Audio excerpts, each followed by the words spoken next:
Chapter 433. When Rong Rui saw them, he was also slightly surprised and went up to say hello. What are you doing here? Su Qianxi glanced at the gift boxes and gifts that Rong Rui was carrying and joked. Looking for Qingyu? Qingyu was also from Dan City. Su Qianxi knew that, and so did Li Xiqing. Seeing the pile of things in his hands, he knew that even if Su Qianxi was not right, it would not be far from the truth. Li Xiqing raised an eyebrow, looked around and asked, Does Qingyu live nearby? Rong Rui blushed and coughed. Who said I was looking for her? I just came to visit relatives. Bye. Rong Rui walked a little fast. Su Qianxi watched him leave, and couldn't help but think of her previous lifetime. It seemed that when Rong Rui pursued Qingyu in her previous lifetime, he was very crazy. Mr. Chung and Mrs. Chung squatted in front of their daughter's door and knocked hard. Mrs. Chung began to yell, Hey, look at Xiao Yang's daughter next door. She found a boyfriend at the age of 22. And now she is married, and has a child at the age of 24. Your daughter is already a 26-year-old virgin. Why are you not worried at all? Chengyu's father had always been disdainful of such senseless activities. However, when Chengyu's mother threatened to deduct half a month's salary and give half a month's bonus, he shamelessly joined the marriage team. Hearing what his wife said, Mr. Chung looked triumphant and said, I can't help it. I'm just like me. I'm good-looking and willful. Mrs. Chung glared at him and continued to yell, You are so good-looking, but you don't find me a boyfriend. You have to make mom and dad worry about your marriage. You are so unfilial. When Mr. Chung was thinking about how to respond, the doorbell suddenly rang. His eyes lit up, and he immediately got up. I'll go open the door. Of course, Mrs. Chung could tell what he was thinking. She threw him a contemptuous look and continued to yell. When Mr. Chung opened the door, he saw a clean and handsome young man. He felt refreshed, but when he saw all kinds of expensive gifts in his hands, he instantly felt bored and asked, Is this a promotion? Rong Rui smiled, looking kind and gentle. He said, No, uncle. I'm here for you. When Mr. Chung heard that word, he felt like he had gone deaf. He asked, What did you say? Who are you looking for? Chengyu. Chengyu's father looked like he had seen a ghost and shouted, Mom, someone is looking for Chengyu. He's a handsome young man. As soon as Mrs. Chung heard the words handsome boy, she immediately jumped up from the ground and looked at Rong Rui. Overjoyed, she said, Really? Are you really here for our daughter? Come in and have a seat. Mrs. Chung ran to Chengyu's room and knocked on the door shouting, You, someone is looking for you. Get up, get up. After being busy for a whole year, Chengyu was finally able to take a break and have a good sleep, but she was woken up by her mother and father. With her messy hair and wrinkled pajamas, she opened the door and yelled, So noisy, ahaha. Can't you let me have a good sleep? Rong Rui was holding the gifts in both hands. Seeing Chengyu like this, his calm face cracked. Seeing him, Chengyu was stunned. Rong Rui raised his eyebrows at her, and his voice was calm and gentle. He said, I'm here to see my parents. Chengyu's eyes widened, and then she looked down at her dress. She immediately shrank back and slammed the door. Dash. Chapter 434. She widened her eyes, then looked down at her outfit, and immediately shrank back, slamming the door. As soon as she closed the door, she immediately rushed into the bathroom. Seeing her own image, she wanted to hit the wall. What should she do if she was seen? This bird's nest hair, these dark circles, this pale face, this sob. So embarrassing. Why did this guy come at this time? Didn't he want to celebrate the new year? Wait. Meet parents. What? This guy said see. Father. Mother. What the hell? Chengyu's heart beat faster, and her face immediately became hot. She quickly began to freshen up, combed her short hair, and then picked out a nice dress from the wardrobe, put it on, and put on a pair of jeans. However, after putting it on, she thought that wearing jeans would make her look very unfeminine. She stared at the mirror for a few seconds before taking off her pants again. She put on the dress that Chengyu's mother repeatedly praised as elegant and generous. Walking to the mirror, she saw the latest Chanel perfume that Chengyu's mother bought for her. The more she prepared, the faster her heart beat. She put her hand on the doorknob, and when she was about to open the door, She felt strange. Strange, why did she care so much? She didn't care about this guy? Damn. Annoyed, she opened the door and walked out. Chungyu's mother happened to be serving tea to Rong-Rui. She didn't know what she was talking about, but she was smiling like a chrysanthemum. Seeing Chungyu coming out, Chungyu's mother's eyes lit up. Rong-Rui looked over, and his calm eyes also had some fluctuations. However, Chungyu did not want them to appreciate her beauty. She directly went forward, pulled Rong-Rui up and said, "Let's go." Rong-Rui stood up and was pushed out of the sofa area. She picked up the 7 or 8 high-end gift boxes and pushed him toward the door. Chungyu's mother was shocked and shouted, "Yu, what are you doing? Rong-Rui is a guest. You are too rude." Chungyu's father echoed, "That's right." She didn't care, opened the door, and pushed him out. However, Rong-Rui's eyes darkened, and his footsteps stopped. No matter how she pushed, he wouldn't move. Chungyu blushed, and could not push him out. She said angrily, "Mr. Rong, I'm sorry, but you are not welcome here."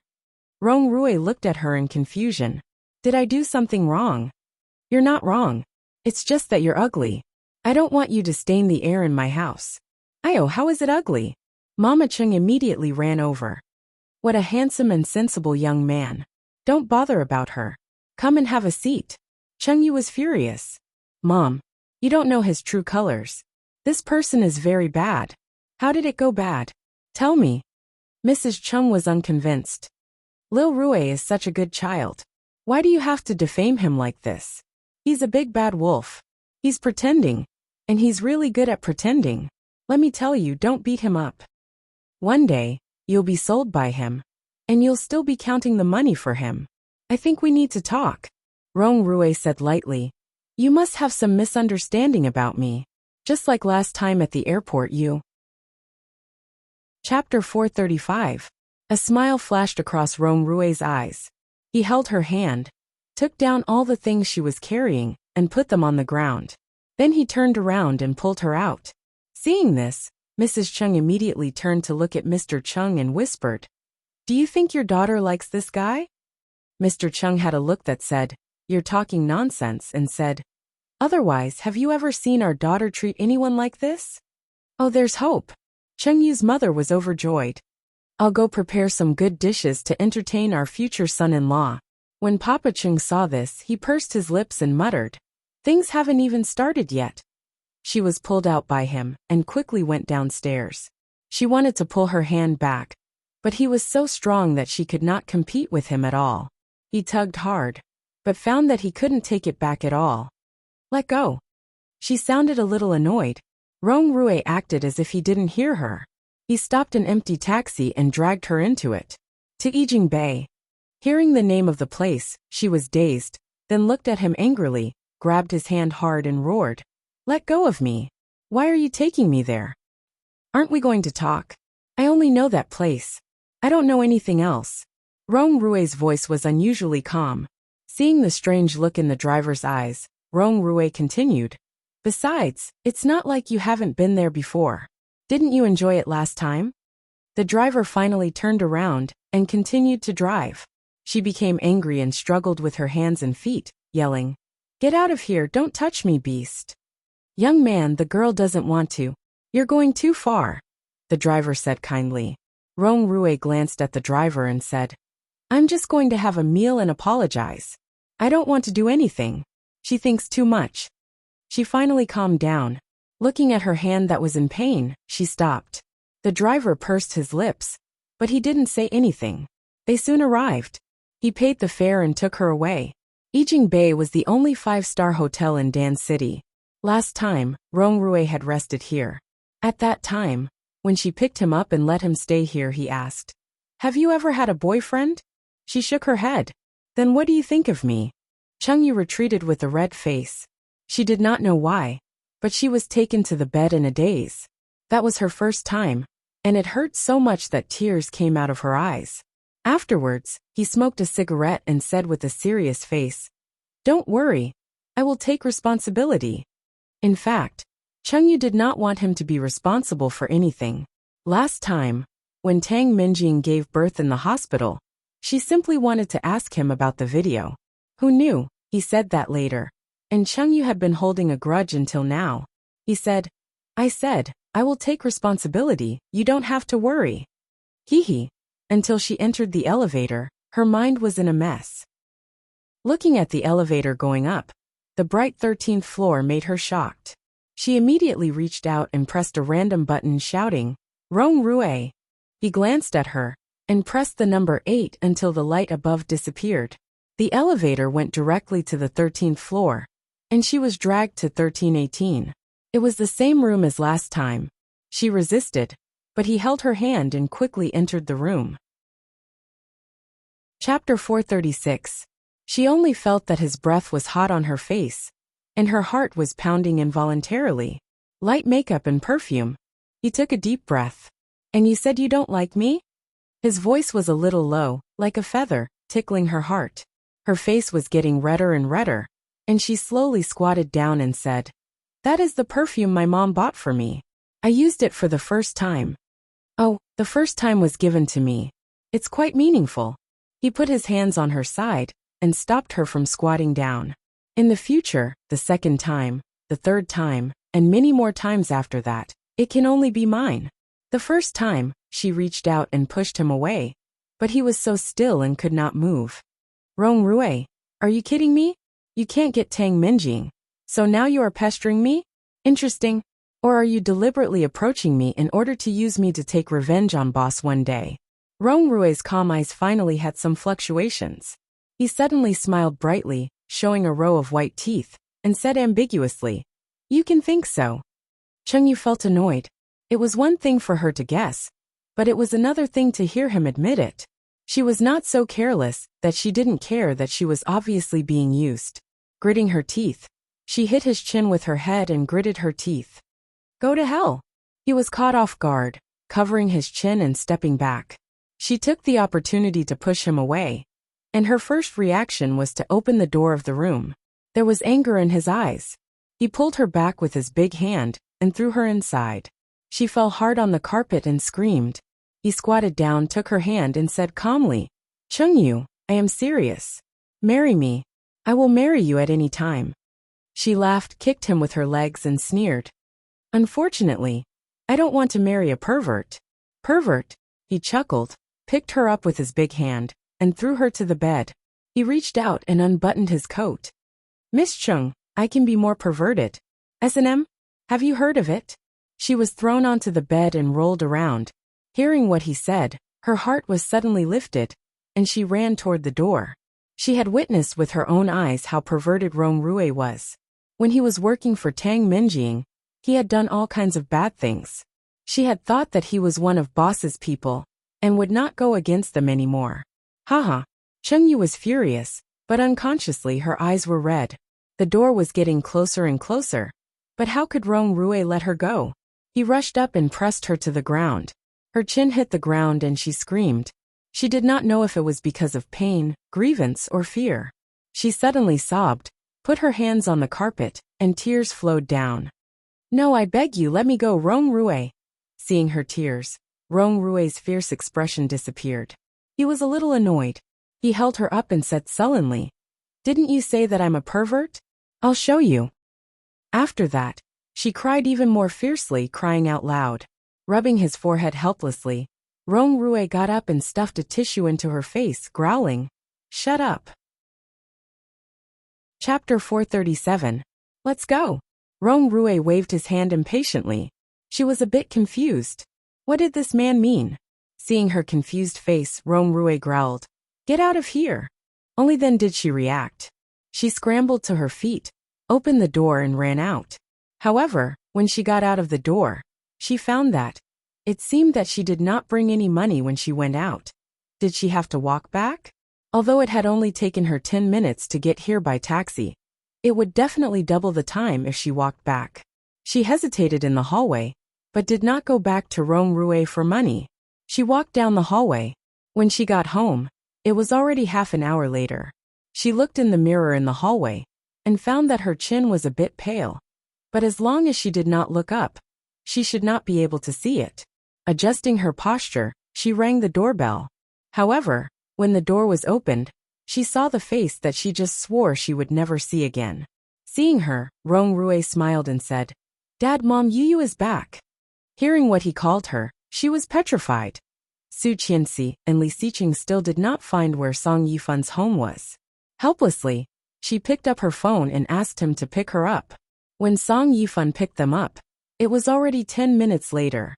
Song Yifan's home was not a big house, and the furnishings and decorations inside were a bit old-fashioned. Different from the old house, the Song house was relatively simple. As soon as they entered the door, they saw the living room, where the ancestors were enshrined, the god of fortune, and all kinds of pottery statues of the goddess of mercy. The smell of incense was a bit strong. In the living room, there was a mahogany bench, and the whole set of wooden furniture looked a bit old. An old woman was sitting on it, with shoulder-length white hair. She looked about 60 or 70 years old, wearing a gold ring and gold bracelet on her hand, and a gold necklace around her neck with an ice green longevity rui. She was wearing a dark qipao, and her eyes were a bit white. Noticing their arrival, she turned her head and was overjoyed. "You're back?" "Oh." The old woman was about to stand up and walk over. Song Yifan walked up, helped her sit down and said, "Mom, please sit down." Su Qianxi walked in with Li Xiqing and greeted, "Grandma." The old man was overjoyed. Looking up at Su Qianxi, his smile froze. "This is..." She blinked and looked at Song Yifan. "Wait a minute." The old man seemed to have thought of something. He immediately stood up and walked into the house. Not long after, he walked out with a photo frame in his hand. Looking at the photo frame, and then at Su Qianxi, the old man looked sad and said with red eyes, "Xian, are you Xian?" "Grandma, I'm not. After so many years, you really haven't changed at all. But how could you bear to leave my son? Do you know how Yifan has been living all these years?" The old woman's voice was a bit choked, and she looked at Li Xiqing. "Who is this?" Song Yifan hurried over and said, "Mom, you've got the wrong person. This is my daughter Su Qianxi. She is the one I told you about. This is her husband Li Xiqing." Chapter 438. Song Yifan pursed his lips and looked at Su Qianxi. Yes, she must be Rong Xian's daughter. If she was not her daughter, then how could there be two people in the world who looked exactly the same and were of the same age? However, so what? It had nothing to do with him at all. Su Qianxi was Su Qianxi, and Song Yifan was Song Yifan. Although she called him dad, they both clearly knew that they were not related by blood. Rong Xian's child was not his child. Song Yifan felt a bit sad, but at this moment he comforted his mother and said, "Maybe. Mom, sit down." Hearing her son's words, Song Yifan sat down with the help of his mother. Looking at Su Qianxi, she handed the photo to her. Su Qianxi took the photo. It was a group photo of the four of them. The old lady was sitting on the chair, and behind her stood a girl with a beautiful smile and a beautiful floral hat. On the left was the young Song Yifan, and on the right was the young Xing Ximing. They were only about 20 years old. It turned out that they used to be like this. Su Qianxi looked at the photo of Rong Xian in the middle, and subconsciously associated her with the cold and lonely woman she saw that night. Were they really the same person? Back then, Xian fainted in the back mountain, and it was Yifan who saved her. Granny Song's thoughts gradually drifted away. Her voice was old and long. At that time, she was only 18 years old. She was white and clean and delicate. Su Qianxi was sitting on the chair. Hearing what Song Yifan said, she subconsciously held Li Xiqing's hand.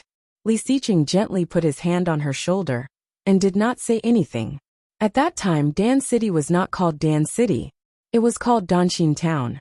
At that time, our family was poor, and Yifan's father did not agree to have a little girl come to eat with us.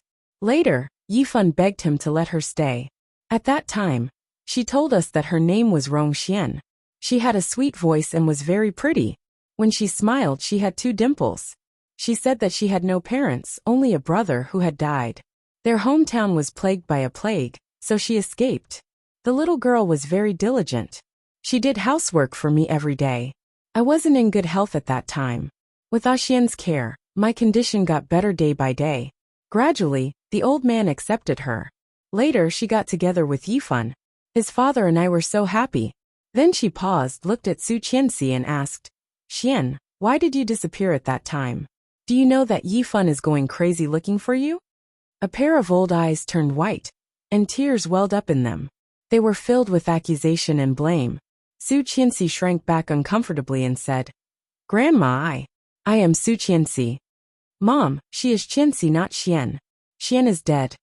Song Yifan looked at Su Qianxi and explained, Grandma is old, and her eyes are not very good. She has mild Alzheimer's disease. That was Alzheimer's disease. Chapter 439. His father was the only music teacher in the surrounding area. He knew how to play the piano, and I was also a local intellectual. I was so prestigious back then. If it wasn't for Xian, if only she had never come to our house, it would have been great. Old Lady Song's voice was filled with remorse. I raised her like a daughter for 3 years. 3 years. Even a dog would know to recognize its owner and be grateful. But Xian left so decisively. She left on that day, giving us a resounding slap in the face. As she said that, she waved her hand in hatred and hammered her chest. Startled, Song Yifan quickly stopped her and yelled, Mom! Song Yifan burst into tears. It hurts. That slap was like a slap to my face. Even after so many years, it still felt like it was on fire. How much did she hate me? What? She left a note and disappeared. I don't even know if she's alive or not. I hate her. Seeing her crying, Su Qianxi also felt sour. She took out a tissue and wiped the tears on Song Yifan's face. Suddenly, Song Yifan reached out and grabbed Su Qianxi's hand. Her voice was firm and determined. Xian. Su Qianxi was startled and shivered. Li Xiqing immediately went forward and hugged her. He reached out and tried to pry the old lady's hands away. However, Song Yifan stopped him and shook his head. Su Qianxi was a bit scared. Looking at Song Yifan, she said, Grandma, I am Su Qianxi, not Rong Xian. Okay. Song Yifan responded and her eyes became soft. Say it again. I like it. Grandma. Su Qianxi's voice was a bit timid. Old Madame Song smiled and reached out to touch her hair. Good girl, Grandma will cook for you. Is the person behind you your boyfriend? He is my husband. We are married. Oh, married. Yifan's daughter is married. I am old. Song Yifan's voice was a bit dazed. She was about to stand up. I'll go cook. Song Yifan stopped her and said softly, Mom, let's go eat out. Yang is home for the new year. Let's go eat out, okay? It's such a waste of money to eat out. If your father finds out, he'll scold you to death. It's the new year. Just once, okay? Old Lady Song looked at him and pointed at him. You. Let's go, Mom. I'll take you to eat. Holding the old lady, Song Yifan walked very slowly. Looking at their backs, Su Qianxi felt sad. The family had become like this because of Rong Xian. If Rong Xian had not intervened for 3 years, Song Yifan would have been married and had children, and Sheng Ximing would not have had to suffer for so long. Su Qianxi had not told anyone about seeing Rong Xian some time ago, but now, she wanted to say it. After lunch, Song Yifan coaxed the old lady to go to bed, and then walked out of the room. She went straight to the point. I saw Rong Xian some time ago. Song Yifan was disinfecting the toilet, holding a porcelain teacup in his hand. Hearing her words, the thin quilt fell on the table, making a crisp sound.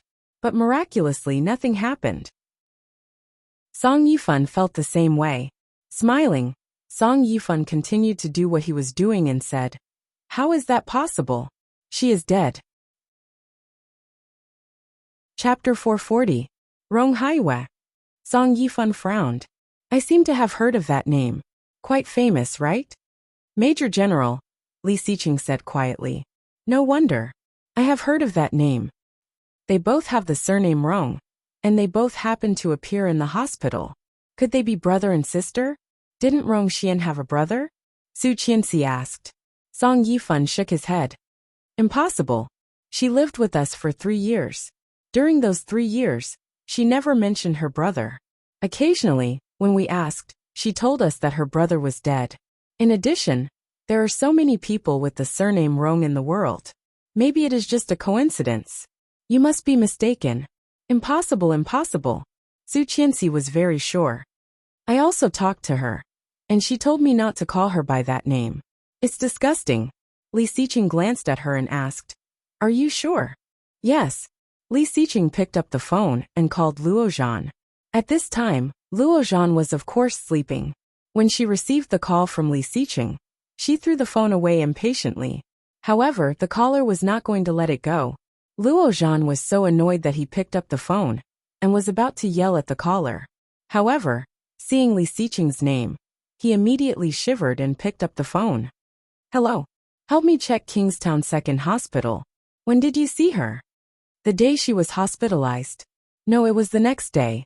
Check the surveillance footage of number 15 to 16 of Kingstown Second Hospital to see if anyone who looks like your sister-in-law has been in and out of the hospital." Luo Zhan scratched his head, put on his slippers and walked to the bathroom. "Brother, it's Chinese New Year. Can't you let me rest for a while?" "As usual." "Okay, I'll get it done right away." Li Xiqing was speechless. Rong Xian's clothes are very special. She is wearing a dark green coat and a light green cheongsam inside. She looks very elegant. Her hair is combed up, like a rich lady in the Republic of China. "Did you hear that?" Li Xiqing said. "Okay, leave it to me. How long do you need?" "As soon as possible." "Okay." Luo Zhan hung up the phone and washed himself. After that he began to work. He directly hacked into the hospital's surveillance system and searched according to the time Li Xiqing said. Sure enough, he found a person who was face-to-face with Su Qianxi. If not for the age difference, they really looked like sisters. He immediately cut the video into a short clip and sent it over. Luo Zhang couldn't help but be amazed. In this world, were there really two people who looked so similar? When Li Xiqing received the video, it was more than an hour later. Song Yifan took them to visit some famous attractions in Dan City. There were a lot of people, so they just watched from the outside. Picking up her phone, she clicked on the video and immediately recognized it. Yes, it's her. Daddy, look. Seeing Rong Xian, Song Yifan was dazed. Song Yifan zoomed in, and zoomed in until the video was all pixelated, and then he stopped. It's her, it's really her. Even if Rong Xian's face turned into ashes, Song Yifan could still recognize her. But how could that be? Wasn't she already dead? In the mountains, after the DNA test, the forensic doctor was 100% sure that it was Rong Xian. Chapter 441. Li Xiqing made another call.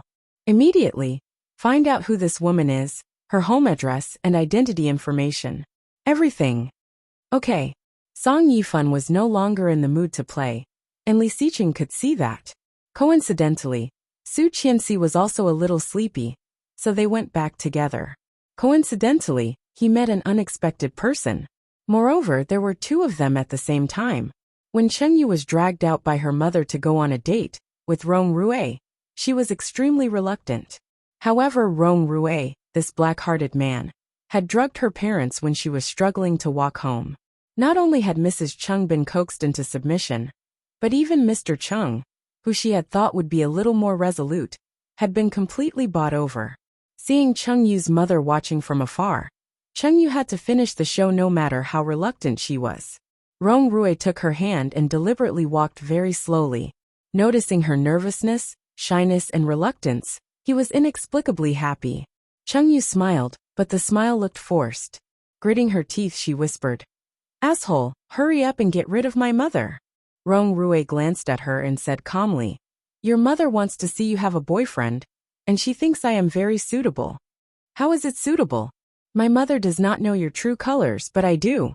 You are a wolf, and my mother is leading a wolf into the house. I am indeed a wolf, but my ambition is very obvious. It is you." This made Chengyu's heart beat wildly. She subconsciously withdrew her hand, but Rong Rue's hand was clenched very tightly. His hand was a little thick and a little big. Chengyu could clearly feel the temperature from his palm, and her face was a little hot. She looked away and said disdainfully, "I have lived for 26 years, and I am not stupid." Chengyu's little change did not escape Rong Rue's eyes. His eyes flashed with a smile. "It doesn't matter. You can be stupid in the future. I don't mind." Chengyu was so angry that she stretched her leg and kicked him, yelling, "Hurry up. Are you a turtle? Show your mother saw it." Rong Rui pointed to the place where Cheng-Yu's mother was and said. She turned her head and saw Mrs. Cheng's dissatisfied look. With a flattering smile, she turned her head with a bitter face. Sir, can you walk faster? I need to pee. Oh, that's what you said just now. It hasn't even been 10 minutes. She glared at him.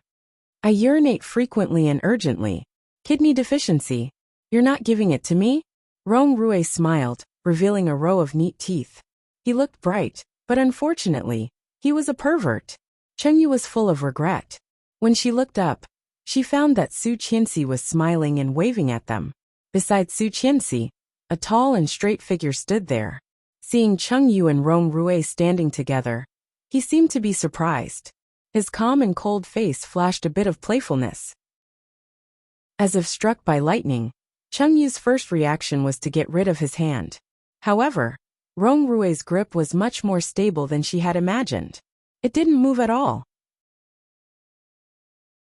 Chapter 442. Cheng-Yu felt ashamed and wanted to cover her face, but she had been seen clearly. She smiled awkwardly and said hello. Hi, boss madam. You are. She pointed at them and looked at their clenched hands, implying something.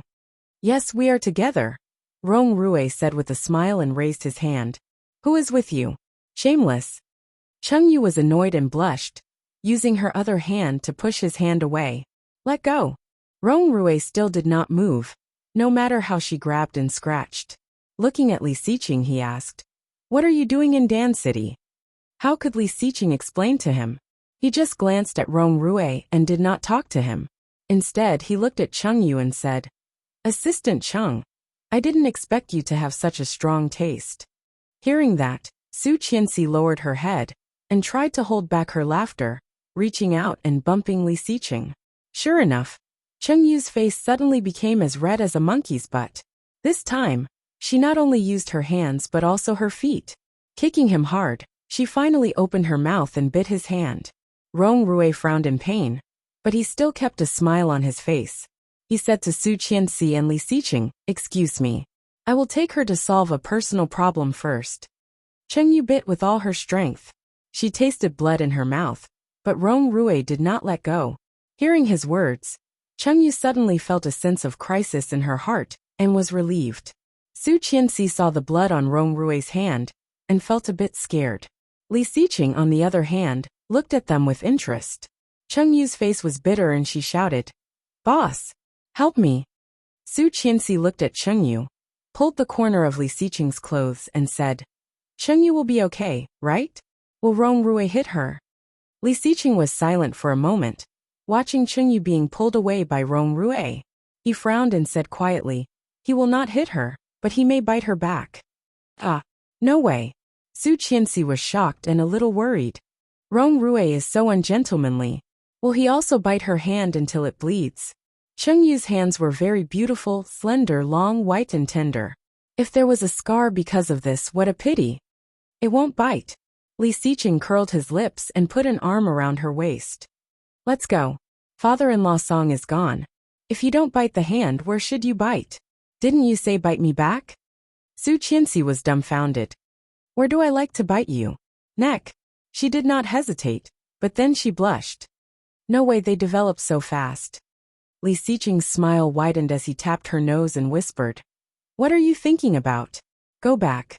She blushed and couldn't help looking back at the place where Cheng-Yu was taken away. Rong Rui walked very fast, and soon they were out of the scenic area and came to a wide flagstone road. On both sides of the road, there were close-ups of the local bronze statues. There were tourists coming and going, and when they saw a man forcefully dragging a woman along, many people looked over. Cheng-Yu's heart was pounding, and she covered her face all the way. When she looked down and saw the teeth marks on his hand, she felt guilty and stammered. You deserve it. Who told you not to let go of me? Chapter 443. Seeing his unfriendly face, she blinked, looked away, and looked up at the sky. It hurts. Rong Rui glanced at the bite marks on his hand. It was not a lot of blood. Along the way, the blood had dried up, but it still hurt. Oh, you deserve it. Your mom saw it when I pulled you away. She stared at him and turned to look at him. How do you know? I saw it, Rong Rui said lightly. And she saw you holding my arm. Bah! I was biting you. But after saying that, she suddenly realized that when she bit him just now, his body didn't move much. Could it be? But in your mom's eyes you were hugging me, Anne. Rong Rui glanced at the way they came, and his lips curved. They have followed us. This alley was still some distance away from the scenic spot. Seeing that there was no one around, she looked around, and did not find anyone. However, just as she looked around, a big hand suddenly reached over. Rong Rui pinched her chin, pushed her against the wall, and kissed her. Her eyes widened, and her heartbeat accelerated like crazy, as if it was about to jump out. An indescribable throbbing, from the depths of her soul that had been empty for 26 years, burst out without warning, so turbulent and surging. Rong Rui gazed at her with his amber eyes. He hooked the tip of his tongue and went straight in, capturing the soft sweetness that he had tasted once and could never forget. Cheng Yuyu's mother and sister caught up to them. When they saw the two figures stacked together from afar, they were overjoyed. She clapped her hands and turned around to show off to her sister. I knew it. Our Yuyu is so pretty. How could no one want her? She didn't tell us that she had a boyfriend. Today, when this guy came to our house, I knew that Yuyu had a boyfriend. Cheng Yu's mother's sister looked envious. You don't say, this guy is quite handsome. Well, of course. Look at Yuyu's face. Cheng Yu's mother was proud. Let's go. Don't bother them. Let's go play too. She was furious. Her face was almost flushed with anger. She lifted her foot and kicked at his leg. But no matter how hard he tried, Rong Rui didn't understand. Her hands were bent, and she could not exert any strength at all. Instead, she was in so much pain that her eyes were filled with tears. Suddenly, she thought of a ruthless move. First, she closed her legs, and then suddenly lifted her knee. A big hand held her knee, and Rong Rui pressed it against her palm. His amber eyes were slightly blurred, and his voice was a little hoarse. This is yours in the future. Are you sure you want to do this? Feeling that she was being molested, she screamed and struggled hard with both hands and one foot. But his strength was so great that she couldn't move. Rong Rui seemed to enjoy this feeling very much. He whispered, Your face is so red. She was even more annoyed and wanted to bite his face. Rong Rui took a step back and avoided it. Then he released her knee and firmly pressed her down. His breathing was slightly rapid, and his voice was hoarse and low. But damn it, she somehow felt a bit sexy. He said, You have such good stamina. Why don't we go play something exciting? First 6 minutes, same rules. Then in the afternoon. Moi. Chapter 444. What did he want to do? He wanted to take her to the hotel again. I'll stab your dead head. Cheng Yu was going crazy. This guy was a hooligan, a hooligan, a hooligan. Yet he was so good at acting, fooling her parents. Pfft. You have so many dirty thoughts all day long. Why don't you go to hell? Tang Minjing is like this now. Shouldn't you have committed suicide long ago? People like you are an eyesore. Cheng Yu was a little speechless, full of anger with nowhere to vent. She was a little angry. Hearing her words, Rong Rui got dangerously closer to her and pinched her face again. Cheng Yu clearly felt his anger, and her heart could not stop beating faster. She was a little scared. However, her pride and dignity did not allow her to bow down. She was Cheng Yu, the most powerful assistant of Li Xiqing. Why should she be threatened by a nobody like Rong Rui? Staring back, she tried to calm herself down. Rong Rui looked at her for a long time before saying, I know, you came up with the idea, and the hunter told me. What idea? Cheng Yu found that she had been scared by him and stuttered. She wanted to bite off her tongue, feeling very upset. The plan of the villa in Jiangzhou was planned by Li Xiqing, and you improved it. Originally, Li Xiqing really wanted to give me to those bodyguards, but you stopped him, right? Cheng Yu heard the words. Her pupils narrowed slightly, and her eyes became a bit evasive. She said, I just feel sorry for you. You were blinded by that bitch Tang Minjing. In the end, you got nothing, and are likely to be killed by her. That's too miserable. If those bodyguards really did something like that to me, then I'll really die. Rong Rui stroked her smooth white chin extremely calm. No man will allow himself to be treated like this. I think it should be more unacceptable than you women being raped by a group of men. Yes, it was indeed miserable. Then the little chrysanthemum would become a sunflower. This Chungyu felt horrified just thinking about the picture. So my life can be said to be saved by you, Rong Rui continued. Only then did she come to her senses. Her lips twitched, and she said, "So, you are going to marry me?" "Yes, in the future, whether you admit it or not. I will be yours." When Chungyu heard that she seemed to have the upper hand, she immediately said with a serious face, "Since you know that I am your lifesaver, then you should quickly let me go now. Maybe I will let you be a bodyguard or something if I am happy. It is not right for you to treat your lifesaver like this, very wrong." Rong Rui ignored her and said calmly, "You gave me your first time. So what? Bah, it's just a layer of membrane. I don't care," Chungyu said with disdain. "But my first time was also given to you. I cherish my virginity." Chungyu heard the words and was angry. Virgin membrane. I've lived for so many years, but this is the first time I've heard of a man having a hymen. Who the hell are you trying to fool? Chapter 445. Chungyu heard the words and spat disdainfully. Bah!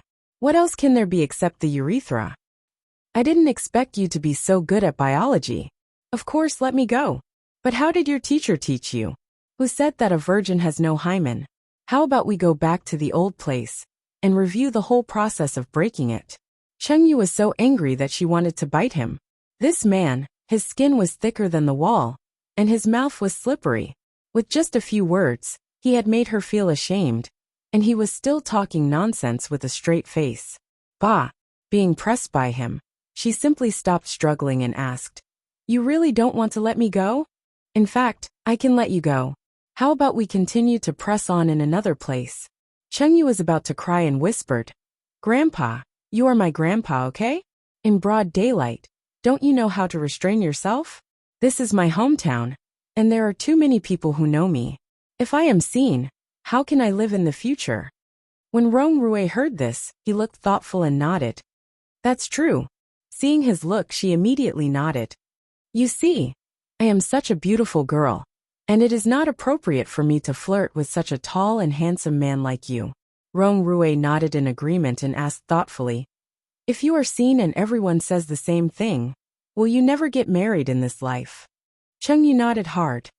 "You see, we are not a first-tier city like your hometown in Kingstown. There are only so many people. If this gets out, will anyone dare to marry me?" "I see, yes." Chungyu thought that she had finally convinced him, and almost burst into tears. "So Grandpa, please let me go, huh?" "Okay." Rong Rui finally let her go. She finally got her freedom.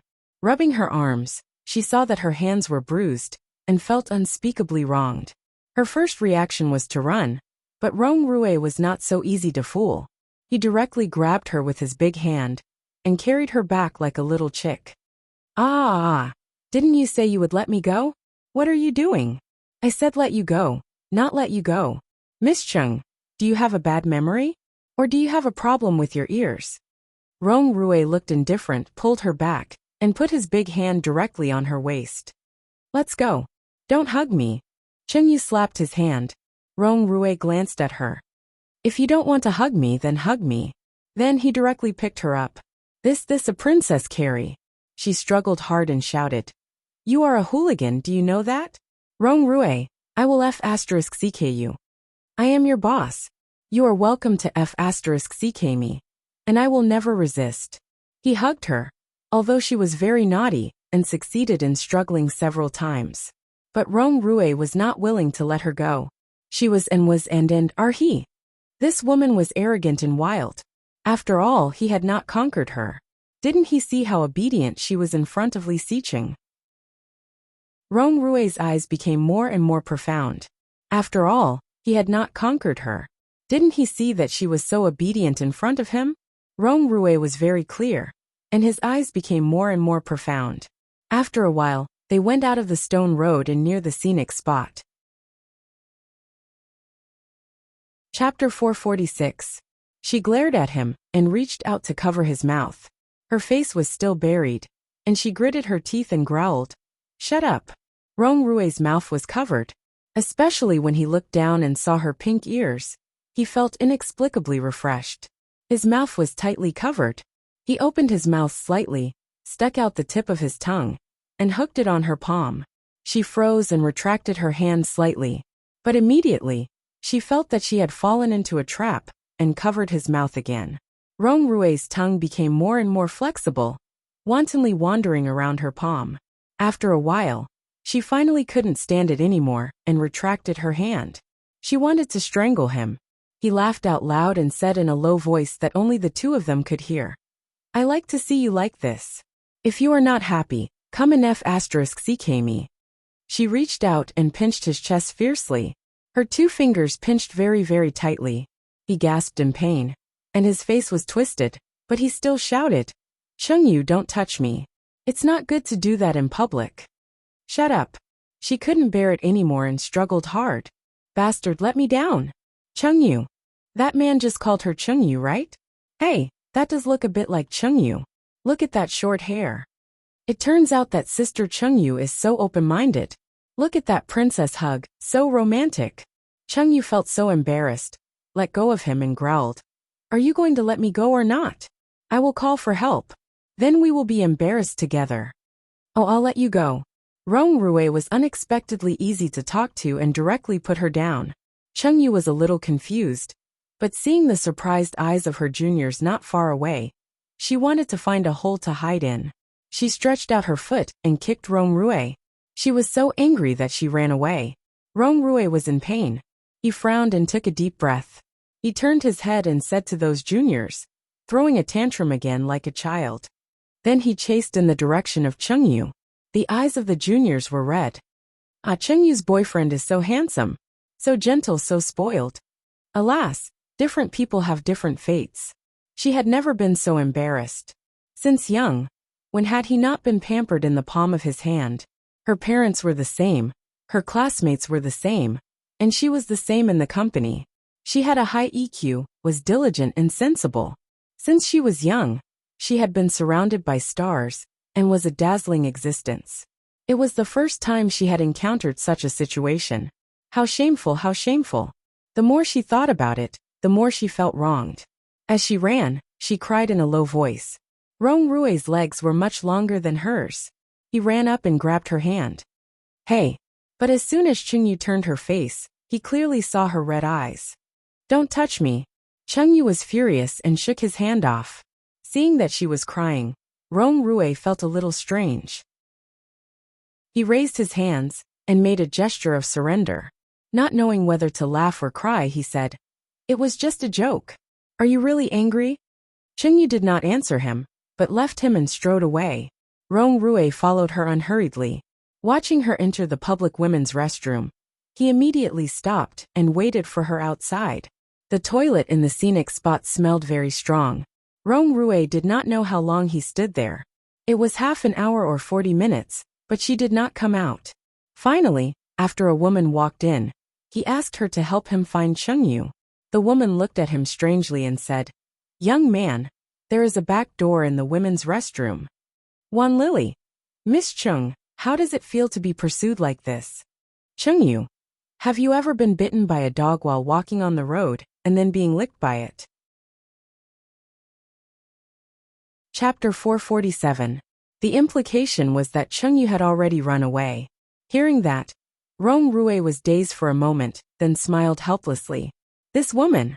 Song Yifan offered to let them stay at home, and take them out to play tomorrow. Li Xiqing originally did not intend to agree, but seeing Su Qianxi's tired look, his heart softened and he agreed. However, he did not stay at home. Instead, he drove to the 5-star hotel that he had just seen.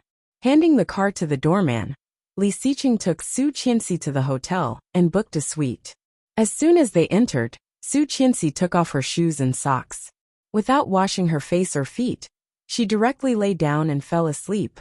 Li Xiqing had no choice but to take off her thick clothes and put her flat on the bed. He heard that when pregnant women were more than a month pregnant, they would vomit a lot. He had not seen what other pregnant women were like, but this woman only vomited a few times on the way to Dan City. Other times, except for being a little sleepy, she seemed to be no different from usual. It was time to eat and drink. She would eat whatever he ate, and she would not be particularly picky. After helping her, Li Xiqing went to the bathroom to take a shower. He asked the room service to send his clothes for dry cleaning and put on the hotel's sterilized silk robe. After dealing with everything and returning to the room, he found that his phone was ringing, but Su Qianxi was still unmoved and sleeping soundly. Unable to help curling his lips, Li Xiqing picked up the phone. It was Luo Zhan. Hello, Xiqing. Well, you found it. Yes, I found it.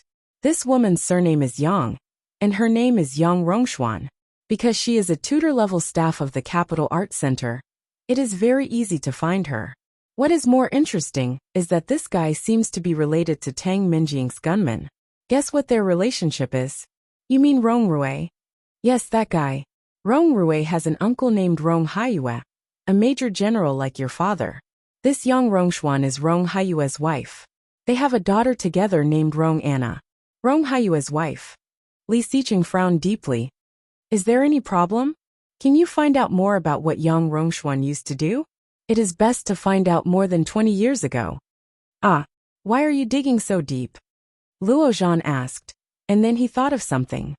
You suspect that she is your biological mother? Yes. I see. I will try, but I can only check what is recorded on the internet. You still have to wait until after the new year to find a professional to check. Well, I know, thank you. Luo Zhan was speechless. How could Li Xiqing say something like that? When will you go back to Kingstown? Oming said that he was going to throw a birthday party for his woman and asked us to all go. What does his woman's birthday party have to do with me? Does Xiao? Su asked Li and said. Ming, Su he Su. Su I Xian that woman Oming rarely has a good relationship with anyone. Isn't it the same for your woman? She should at least support someone, right? Okay, got it. When? Chapter 448.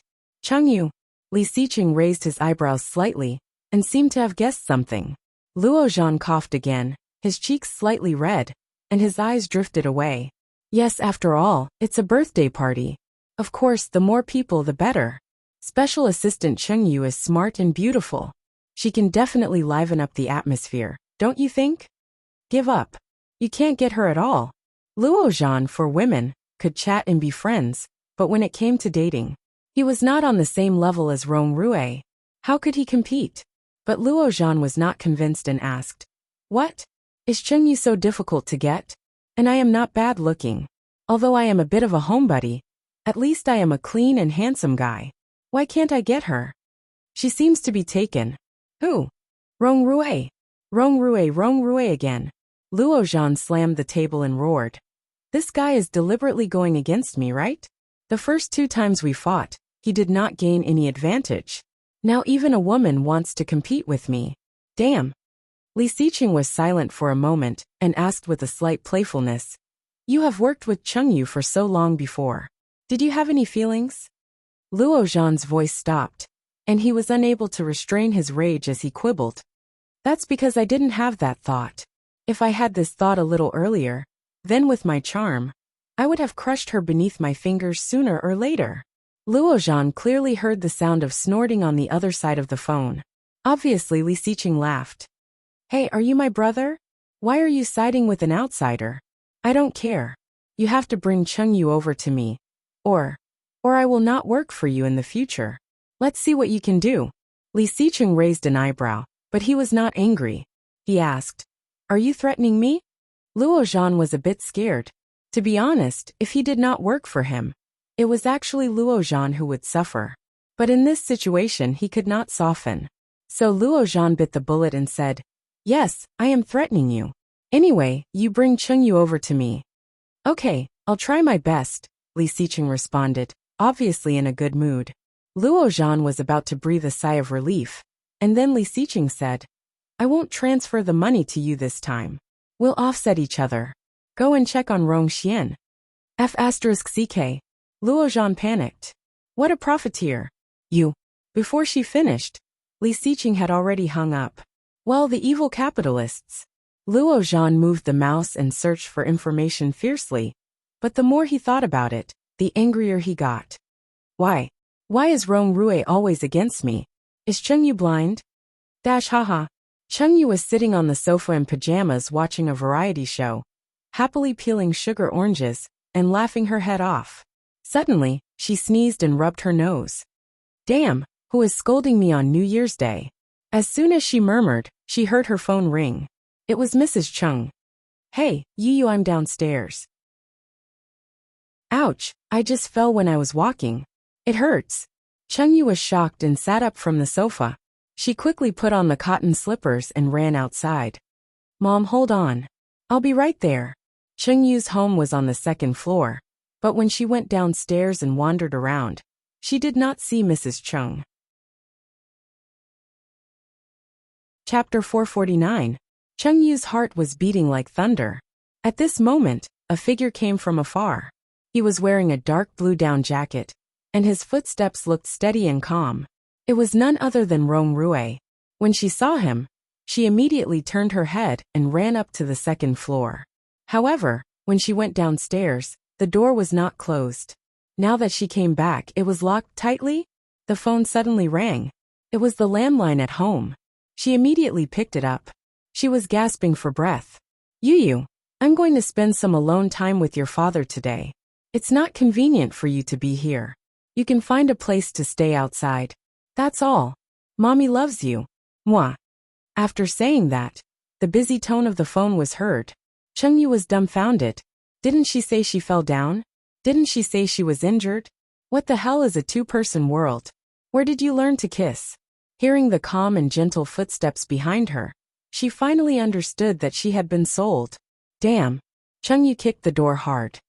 Cheng Zhanxiong, Wang Chunhua, open the door for me. How can you sell your daughter like this? You are heartless and unjust. You are selling your daughter for glory. Uncle Wang next door opened the door, looked over and teased. You quarreling with your parents again? Chengyu was so angry that she gasped. Hearing Uncle Wang's words, she calmed down and shook her head. No, Uncle Wang, you should rest. Hey, is this your boyfriend? Uncle Wang pointed to Rong Rui behind her. Before she answered, Rong Rui took over the conversation, nodded and said, yes. Oh, he is so good looking. Perfect for you. You should also rest early. Good night. Chengyu quickly explained. You misunderstood. Good night, Uncle Wang. Rong Rui interrupted her directly and said to Uncle Wang. Chengyu was so angry that she kicked him hard. However, she was wearing a pair of cotton slippers, so the kicks did not hurt him. Rong Rui ignored her behavior and said calmly, your mom asked me to take care of you, so I came. Take care of you? Okay, come back to the capital with me. I will give you this opportunity. Go away. I don't want to see you. Rong Rui, why are you so annoying? But I really want to see you. I've already said that I'm yours. I'll always be yours. Bah. I don't want it. That won't do. You want to leave after eating? How can there be such a good thing? At the very least, you have to take responsibility, right? I said I don't want you to take responsibility. But I want you to be responsible. Rong Rui looked at her feeling wronged. I'm a noble man. I gave my first time to you. And you want to leave? This is too wishful thinking. If this gets out, how am I going to live? Get lost. She had never hated a person so much. If she had known that he was such a clingy character, she would not have been with him no matter how much she wanted to. Now she regretted it so much. Rong Rui stopped talking. He glanced at her thin pajamas and asked, not cold? It's none of your business. Get lost. He took off his coat and wanted to help her put it on, but she subconsciously took a step back, which made all his actions stop abruptly. Chapter 450. She is my mother, not yours. Get out. Chengyu never realized that her temper was so bad. She kept telling him to get out. If he did not come, he would have beaten her to death. Seeing that he really left, she pouted, threw the coat into the trash can, turned around, and began to press the doorbell frantically. After a few minutes, there was still no sign of opening the door. However, the temperature was getting lower and lower. Chengyu did not feel it before, but now she only felt cold all over, making her shiver. Her eyes fell on the coat in the trash can. The garbage bag was new and should have just been changed. There was nothing inside. When she was hesitating whether to pick it up or not, the door next door opened.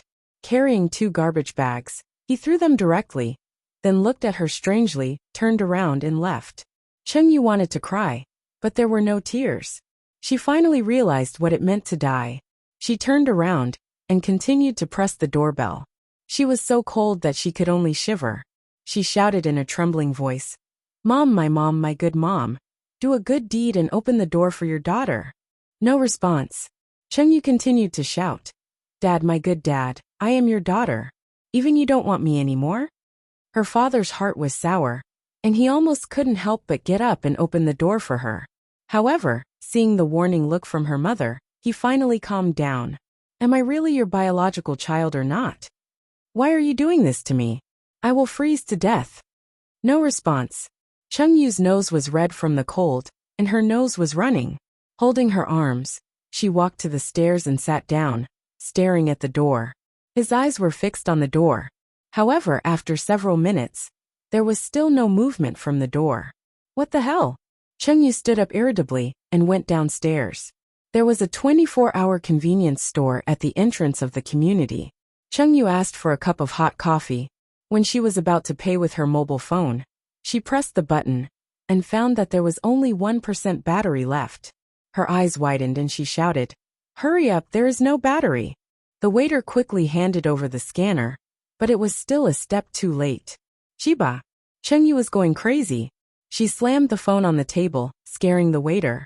"How much is the coffee?" A calm, low male voice sounded behind her, and she immediately looked back. It was him. "Well, are you talking about this lady?" "Yes. 16 yuan. He gave her the cash and found that she was staring at him. He chuckled helplessly and glanced at her outfit. "Where is the coat I gave you?" "I lost it." Taking the coffee and the phone, she found a warm place to sit down and said, "I will pay you back for the coffee and the coat. How much is it?" Rong Rui did not answer. Instead, he took off the scarf around his neck and shook it gently, turning it into a shawl. Chengyu looked at it and blinked. Rong Rui draped the big scarf over her.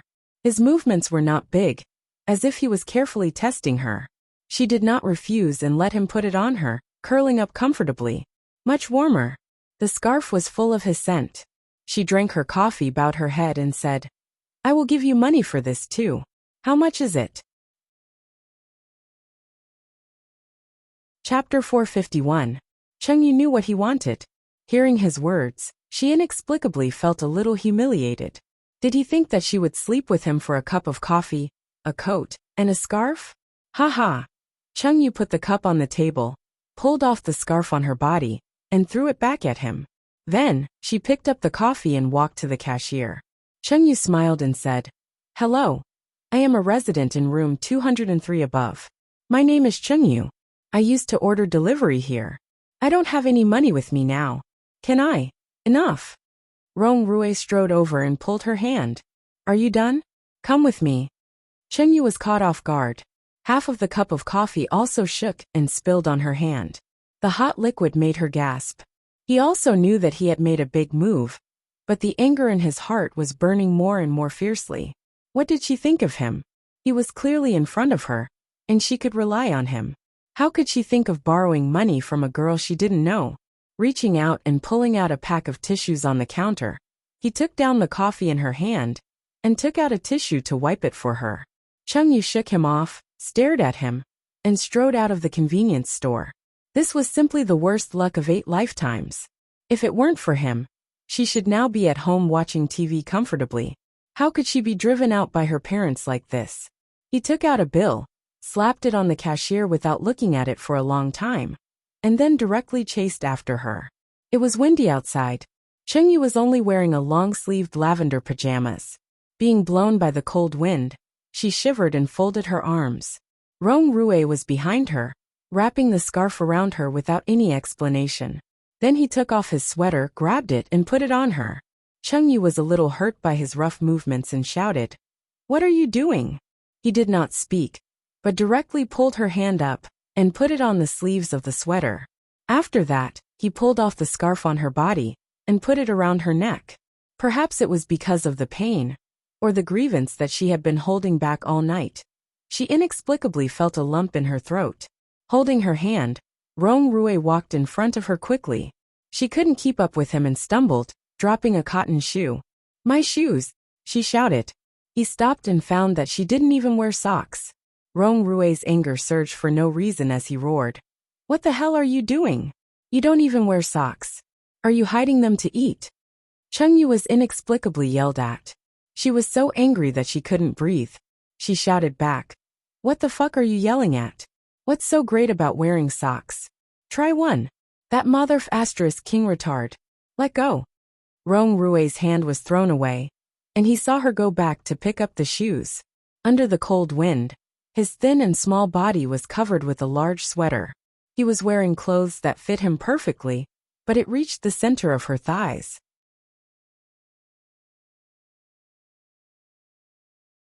Chapter 452. She stopped, flushed with anger, walked quickly toward him, and reached out to untie her scarf. He was only wearing a black shirt, which outlined his figure.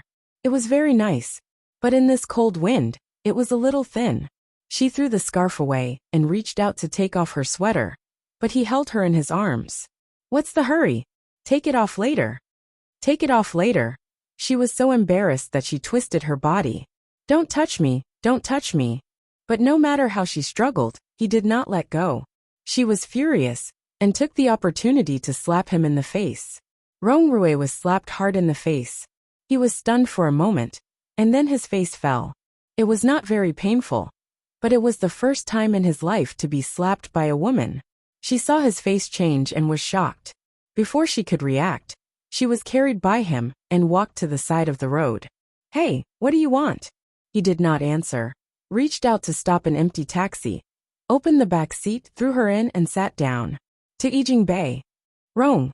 He turned his head and looked at her. There was anger on his face, but he was unspeakably calm. His voice was low and hoarse. "Do you want to sleep on the street? Or sleep on the stairs? Or, do you think your mom will open the door for you? Or do you think the little girl in the convenience store will lend you money to stay in a hotel?" He said with certainty, and she was speechless for a while. "Now behave yourself. I'll get another room for you to stay in tonight." Chengyu opened her mouth, but in the end, she didn't say a word and sat down. However, it was cold. There was no heater in the taxi, and she was shivering. The pajamas were too thin, and she only had a thin pair of pajama pants. However, when she saw the unlined shirt on him, she pretended to be calm. He glanced at her and reached out to pull her over. She was shocked, subconsciously curled up her hands and exclaimed, "What are you doing?" "Cold." He hugged her and said confidently, "My clothes are all worn by you, and now I'm freezing to death." She did not make a sound, moved a little, and wanted to get up. "Don't move. Lean together and keep warm." Indeed, it was much warmer. In less than 15 minutes, the car stopped in front of Yijing Bay. Rong Rui took her up the stairs. When they reached the cashier, he took out his wallet and ID card to check in. However, after the cashier entered his identity information, she smiled politely. "Sir, your ID card has already been used for a room. You can check in directly." I gave it to her. "Can this lady please show me her ID?" "No ID, ran away from home, very pitiful." "Then I can't help you get a room." "Are you a couple?" "Yes." "No." The two of them spoke in unison. The cashier smiled. "If so, please provide us your ID number.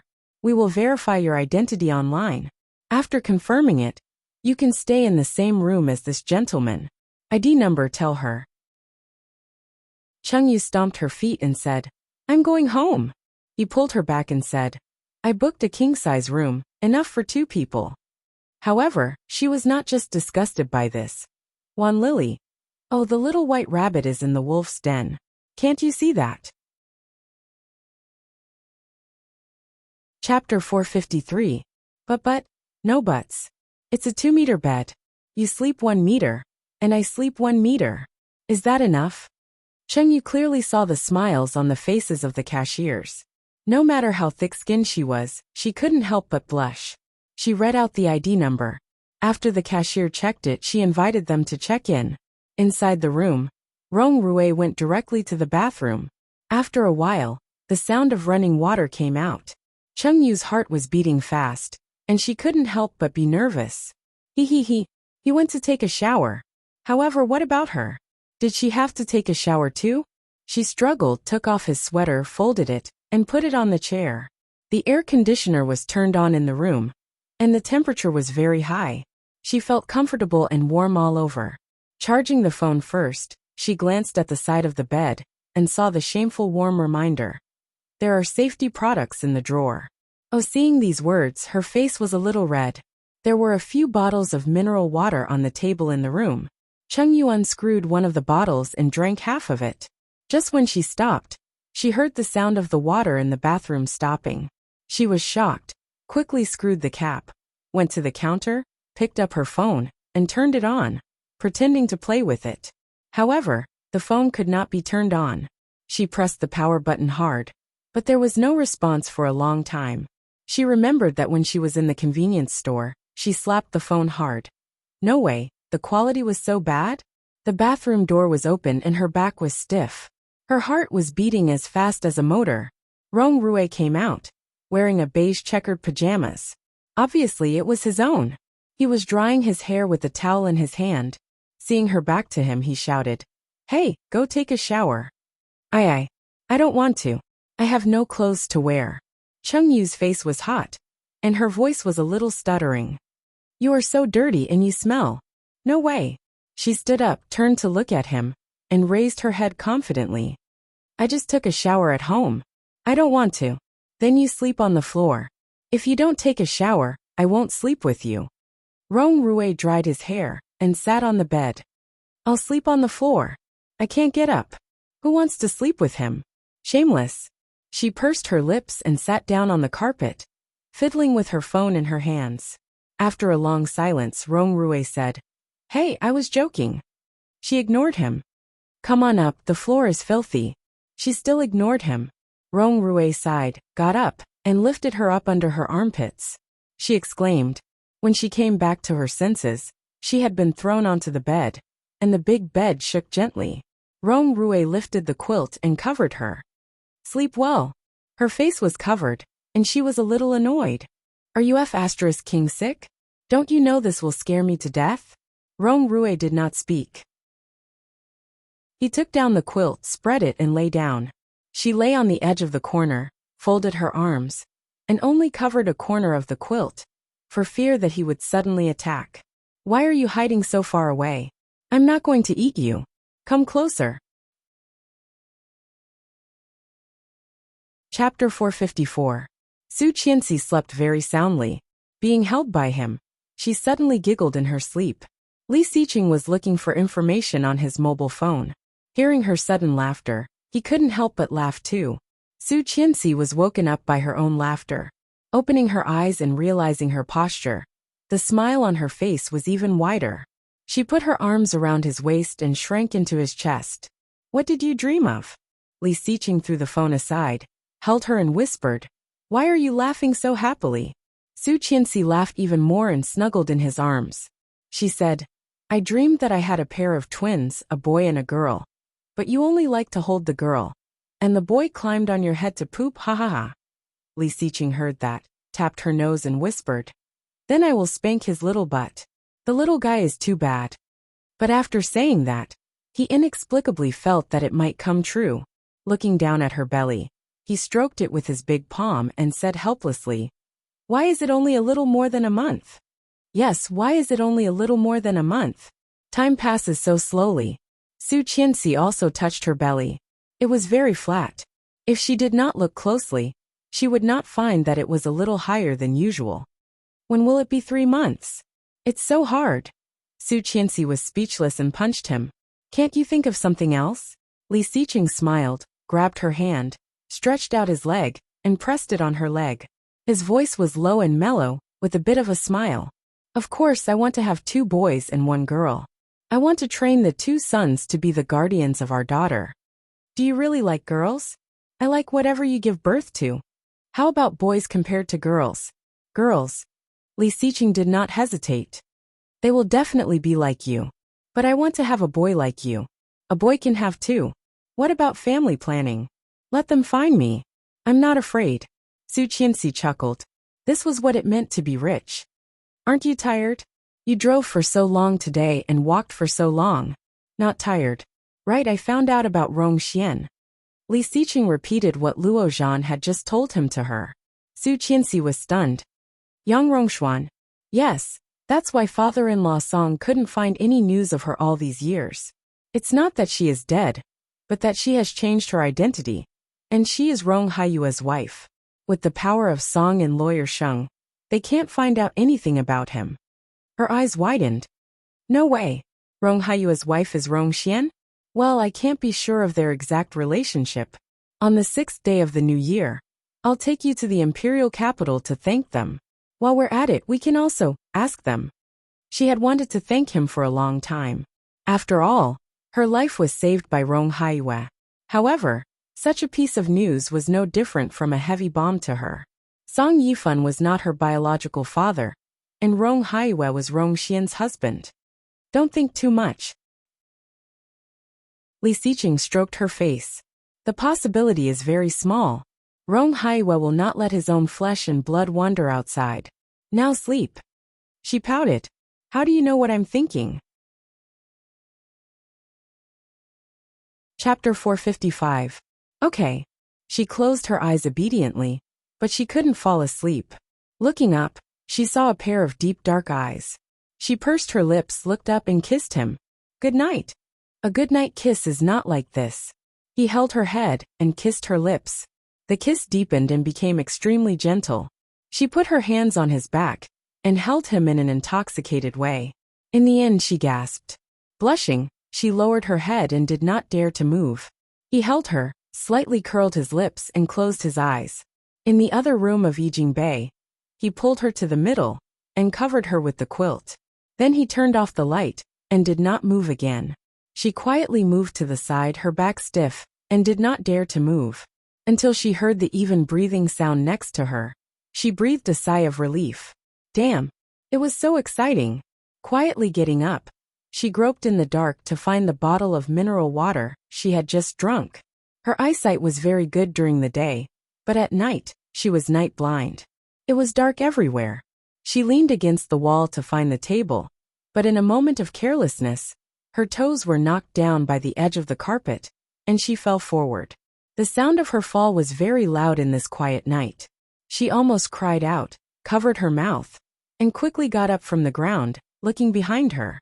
Although she could not see anything, he should not be awake, right? Feeling her way to the table, she finally found the mineral water. She picked up the bottles one by one, picked up the lightest one, and drank it all up. Going back, she subconsciously avoided the bulge this time, and reached out to the edge of the bed. Carefully. However, just as she went around to the position she had just slept and was about to climb up, her hand touched a warm body. She was shocked and immediately withdrew her hand. But at the same time, a big hand pulled her down. She exclaimed, and her whole body was lifted up. When she came back to her senses, she had already been hugged tightly. Rong Rui! Cheng Yu growled, but the people over there did not respond.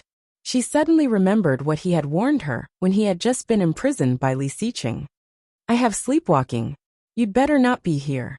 Otherwise, even if I kill you, I won't be punished for it. Su Qianxi was shocked. It can't be right? Was this guy sleepwalking now? His breathing was still very even. She moved a little, and found that she couldn't move at all. Hey, let go. She was a little scared. It was the first time in her life that she had seen a sleepwalker, and the sleepwalker was now lying with her. It was too dangerous. What if he was killed in the middle of his sleep? Her heart pounding, she lifted his hand and moved it away. But Rong Rui moaned, and buried his head. Unfortunately, it was on her chest, as if struck by lightning. Cheng Yu writhed and struggled frantically, shouting, Pervert! Get lost! So what if you're sleepwalking? Be careful that I don't castrate you. Sleepwalking. Chapter 456. Being pushed away, Rong Rui was a little sleepy. He opened his eyes and seemed a little annoyed. What? It's the middle of the night. Can't you let me sleep? She was stunned by his words, but then she kicked him angrily and roared. You bastard! Rong Rui looked innocent and shouted, "What's wrong with me? I was sleeping well and was woken up by you. Why did you kick me? I'm so wronged." "Bah, I think you did it on purpose. You know what you just did? What did I do to you? You hugged me. So what? It's not like I haven't hugged you before. And then, she paused and asked, "How do you know there was then? You did it on purpose, didn't you? It's not like you haven't hugged me before. You won't be so pretentious." She paused and didn't know what to say for a while. She wouldn't be so pretentious. Was this sentence a compliment or a derogatory one? And then you buried your head in her chest. However, she couldn't say it out loud. Pulling the quilt, she turned her back and decided to ignore him. Rong Rui secretly smiled, but pretended to be annoyed. Ridiculous. About 10 minutes later, she slowly fell asleep. Rong Rui turned around, sneaked close, and reached out to touch her waist. She moaned, turned over, and continued to sleep. Seeing her turn over, Rong Rui gently leaned over and reached out to hold her in his arms. Gently, gently. He wanted to sleepwalk so badly. But Rong Rui still resisted. Take it slow. She didn't realize that she had been half-hugged and slept until dawn. When she woke up, she opened her eyes and saw the beige plaid pajamas.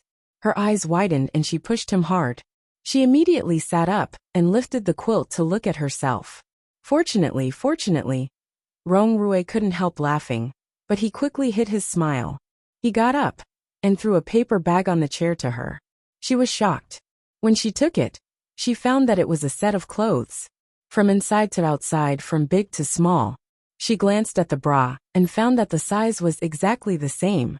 Where did it come from? And the size was quite suitable. I called someone to send it over. The size should be okay. Try it on. Rong Rui yawned. Seeing her slightly surprised look, he explained. The waiter asked me how big your underwear should be. I don't know much about this kind of size, so I gestured. About this size. As he spoke, he arched his fingers into a semicircle and grabbed at the air. She suddenly blushed, picked up a pillow and threw it at him, roaring, "Get out!" Su Qianxi slept until dawn, but when she woke up, she felt a bit nauseous. He rushed to the toilet and retched twice, but nothing came out. He followed and patted her back, asking in a low voice, "Are you uncomfortable?" She waved her hand and quickly pushed him out. After the couple freshened up, they were ready to go downstairs for breakfast. When Su Qianxi just went out the door, she saw Cheng Yu and Rong Rui coming from the back corridor. When Cheng Yu saw her, she immediately turned around and covered her face. Chapter 457. Cheng Yu's face was wrinkled, and she squeezed out a smile. Turning her head, she shouted, "Hi, madam, it's his first time in Dan City. I'm here to be his tour guide, ha ha ha." "Oh, is that so?" Su Qianxi pursed her lips and chuckled. "Of course, haha, don't you think so?" Cheng Yu smiled brightly, looking at Rong Rui with a pair of threatening eyes. Rong Rui nodded calmly. "Yes, last night, we were all very comfortable." Cheng Yu's expression changed, and she smiled awkwardly. "Mr. Rong, be careful what you say." Although she was smiling, her other hand was already pinching his waist from behind.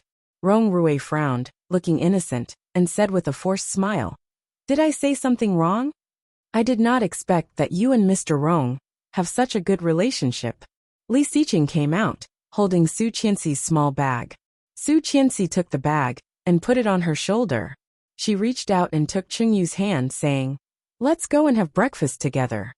Cheng Yu wanted to stay away from Rong Rui and quickly followed Su Qianxi. However, Rong Rui asked the waiter to buy the shoes for her. They were a little small, and her toes hurt when she walked. Li Xiqing and Rong Rui walked behind. Rong Rui crossed his arms and said, "When are you going back to Kingstown?" "Tonight. Your supercar seems to be a modified four-seater." Li Xiqing seemed to have guessed what he wanted to do. He smiled and said, "Alone." "And Cheng Yu?" "Yes." In front of them, Su Qianxi had taken Cheng Yu to find a place to sit down and began to order with a napkin. Soon tea was served and food was ordered. Li Xiqing told Cheng Yu about Yu Lily's birthday. Cheng Yu drank the tea and said without hesitation, "Okay, when?" "The night after tomorrow." Li Siqing said quietly and took his wife's teacup. Don't drink tea. Drink water. Su Qianxi pouted, but she could only take a glass of water and watch them drink the mellow Tiguanyin tea. So soon? Cheng Yu felt a little surprised and counted with her fingers. The 5th day of the new year? Yes. As they spoke, the dishes were served one after another. He picked up a xiaolong bao for her, dipped it in vinegar, and put it in her bowl. Be careful of the soup. It's very hot. Oh! She blew on it and took a small bite. Rong Rui listened to them and did not speak, but his eyes had become deep. His amber pupils were full of meaning. He seemed to casually pick up a bun for himself and said, They are going back to Kingstown tonight. Let's go together, Cheng Yu. I'm afraid my mom won't let me go back so soon. I'll go back and ask later. If Cheng Yu proposed it herself, Cheng Yu's mother would not agree. But if Rong Rui proposed it, the outcome would be different. Rong Rui knew that and did not say anything. He asked, Shall we meet here tonight? Sure. Li Siqing slowly took a bite of the bun and said. Su Qianxi finished the soup dumpling and picked up a glutinous rice chicken with her chopsticks. She said, Later, we will go back to my father's place. Does Assistant Cheng also live nearby? We can go together. Okay. Cheng Yu couldn't have asked for more. Thank you, madam. Chapter 458. After eating, Li Siqing drove them to the place where they met Rong Rui yesterday. After dropping them off, he took his wife to park the car. She was wearing shoes that did not fit her feet, and her walking posture was a bit weird. She stumbled toward the door. Feeling that Rong Rui had been following her, she felt very disgusted. She turned around, looked at him and said impolitely, My clothes and shoes, as well as last night's clothes, coffee room and fare. Make a list. How much is it in total? I will pay you, and we are even, okay? Rong Rui heard that and raised his eyebrows. Seeing that she wanted to cut ties with him immediately, he clenched his fists. Forget it. What is your account number? I will send you the money directly to save you the trouble. She put her hand in her pocket, and her tone was a bit impatient and strange. You can pay for that, but you can't pay for my virginity. This is also my first time, and you are so good at it. Why are you pretending to be stupid?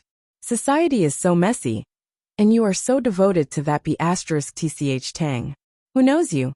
Before she finished, she was pressed against the wall behind her, startled, and her voice immediately stopped.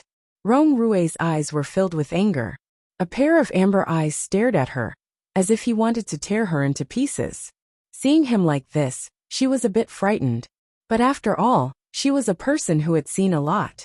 She sneered, and her almond-shaped eyes were full of sarcasm. Why? Can't I say that about B*TCH Tang? Now you are both unmarried. Isn't it perfect for you? A**TCH, A**TCH, and a little B* starred. It's a match made in heaven. Rong Rui sealed her lips with great force, and her lips were squeezed painfully. The kiss this time was different from all the previous ones. Rough, violent, and venting like a wolf gnawing without any technique or mercy. Rong Rui was angry, and he was venting. That was all. She was clearly aware of his emotions and struggled with her hands and feet. But Rong Rui always pressed her shoulders. No matter how she struggled, she could not move. He bit her lips hard, and she frowned in pain. She tilted her head and slightly moved away. At the place where their lips met, a drop of liquid dripped onto her hand. She gasped, and the sweet taste filled her mouth. Slowly, the liquid flowed down her lips. She reached out, and a touch of red was on it. Seeing the blood on her lips, Rong Rui calmed down.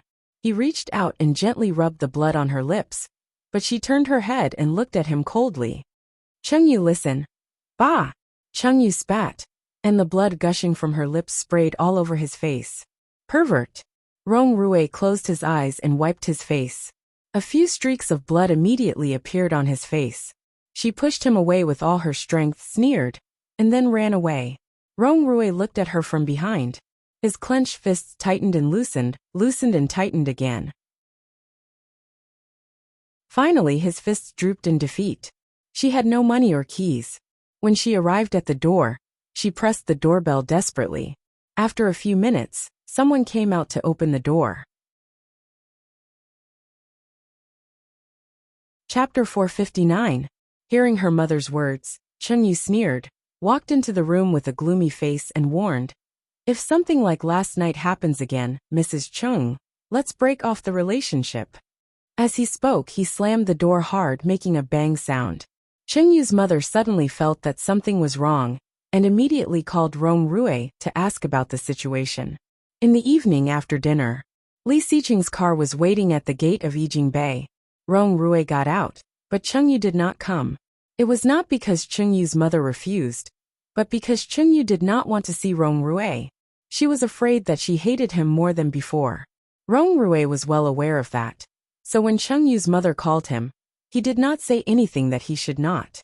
When he returned to Kingstown, it was already past 10 p.m. After saying goodbye to Rong Rue, Li Xiqing drove directly back to the old house.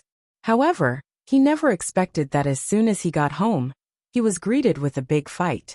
"Bastard! If your boss did not call me, I would not know about it." Su Qianxi just entered the door and heard Li Zhao's angry voice, so she quickly ran in. The voice came from the study. Su Qianxi ran in and saw Li Jinan kneeling on the ground with his head down. Holding the whip in his hand, Li Xiao looked very angry. "You've grown up, haven't you? Li Jinan, you are only 25 years old. You have such a bright future. How many people can become a major at such a young age? You." Then he was about to hit him with the whip. Su Qianxi was scared and quickly shouted, "Dad!" The whip was as thick as 2 fingers. If she hit him like that, his skin would definitely be torn. Li Xiao saw Su Qianxi coming in, and his expression softened a bit. He asked, "Where is Xiqing?" Just then, Li Xiqing came in and saw the scene inside. He gently pulled Su Qianxi and said, "Go to sleep first." Su Qianxi turned her head and glanced into the study, hesitating. "It's okay. Let's go." Li Xiqing took her into the room. Although Su Qianxi was anxious, she also knew that this was not something she could get involved in. After the shower, Su Qianxi tossed and turned in bed for a long time before Li Xiqing came in. "How is it?" she asked. Li Xiqing walked over, sat on the edge of the bed, and gently shook his head. "It's just a few lashes. He has been sent to the hospital. His physique is stronger than mine. He will be fine." Su Qianxi vaguely felt that it should be more than a few whips. But when she heard that, she was still relieved and said, "Such a thick whip can kill someone. Jinan is his son. No matter how angry he is, he won't beat him to death. But Dad and Grandpa are very disappointed. Sigh. I have my own pursuits, but you must warn me not to do anything illegal. Since I'm not a soldier anymore, it's not a bad idea to start a business with you." In her previous life, Li Jinan had been too arrogant. He had made too many enemies and had been hunted down several times. Every time the news reached home, the old master and Li Xiao were unable to restrain their anger. But at the same time, they were greatly disappointed. If Li Jinan didn't engage in such shady business in this life, he probably wouldn't have to deal with so many problems. Chapter 460. After resting at home for a day and playing chess with Grandpa, Su Qianxi went to bed early. Early the next morning, Su Qianxi was in a daze when she felt a big hand moving around on her body. She moaned and took his hand away. However, that big hand became even more naughty. It reached out and gently scratched her waist. Su Qianxi was ticklish, and being scratched, she couldn't help but chuckle. Holding his big hand, Su Qianxi couldn't help laughing and said, "Don't play." Li Xiqing smiled, helped her up, and helped her take off her clothes. "Get up. We have something to do today." "What is it?" Su Qianxi opened her eyes in a daze. Unprepared, her shirt was taken off by him. She was not wearing a bra. Su Qianxi suddenly shivered, covered her chest, and resisted. "No." Li Xiqing didn't know whether to laugh or cry.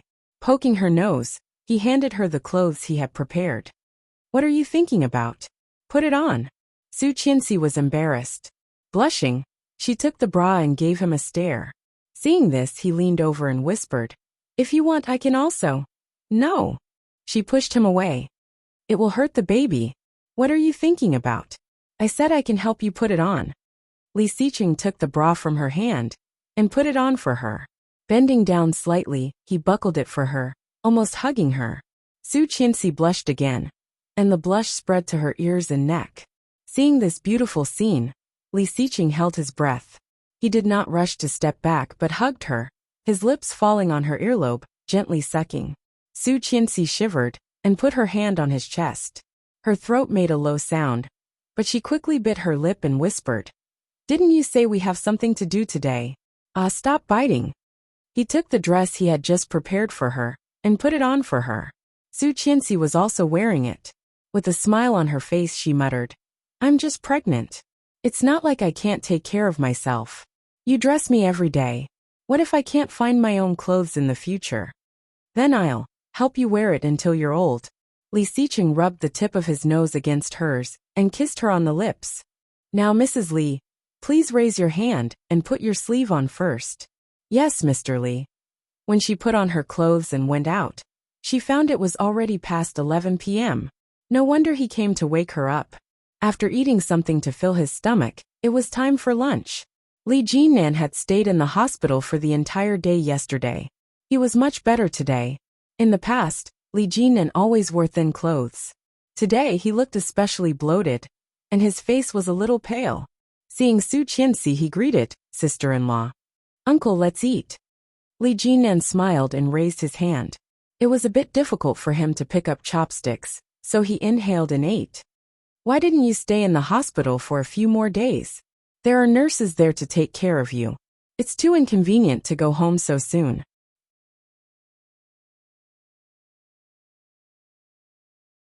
Chapter 461. Li Siqing stuffed the food into his mouth, and his eyes flashed with displeasure. He poked Li Jinnan's mouth with chopsticks. Li Jinnan shrank back from the poke. He looked innocent. "That's so cruel," Su Qianxi couldn't help saying. But then she realized it was inappropriate, and looked around. "My parents, grandpa, and brother went out together today, and will come back in the evening." Li Siqing put another mouthful of rice into Li Jinnan's mouth, rude, and asked, "What else do you want to eat?" Li Jinnan's mouth was full, and he shook his head bitterly. Su Qianxi couldn't help but smile, watching them while eating. Lu Sa came in after watering the flowers. Seeing Li Siqing feeding Li Jinnan, she was so shocked that she almost dropped the watering can. After putting it back, she said, "Li Siqing, let me do it. You go eat. Didn't you say you were going out?"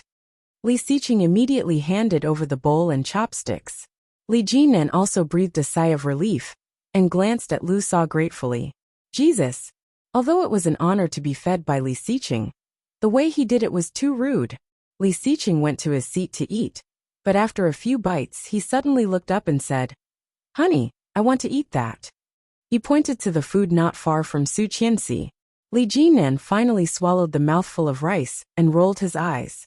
Su Qianxi knew that he was bothered by the way she was going to feed Li Jinnan.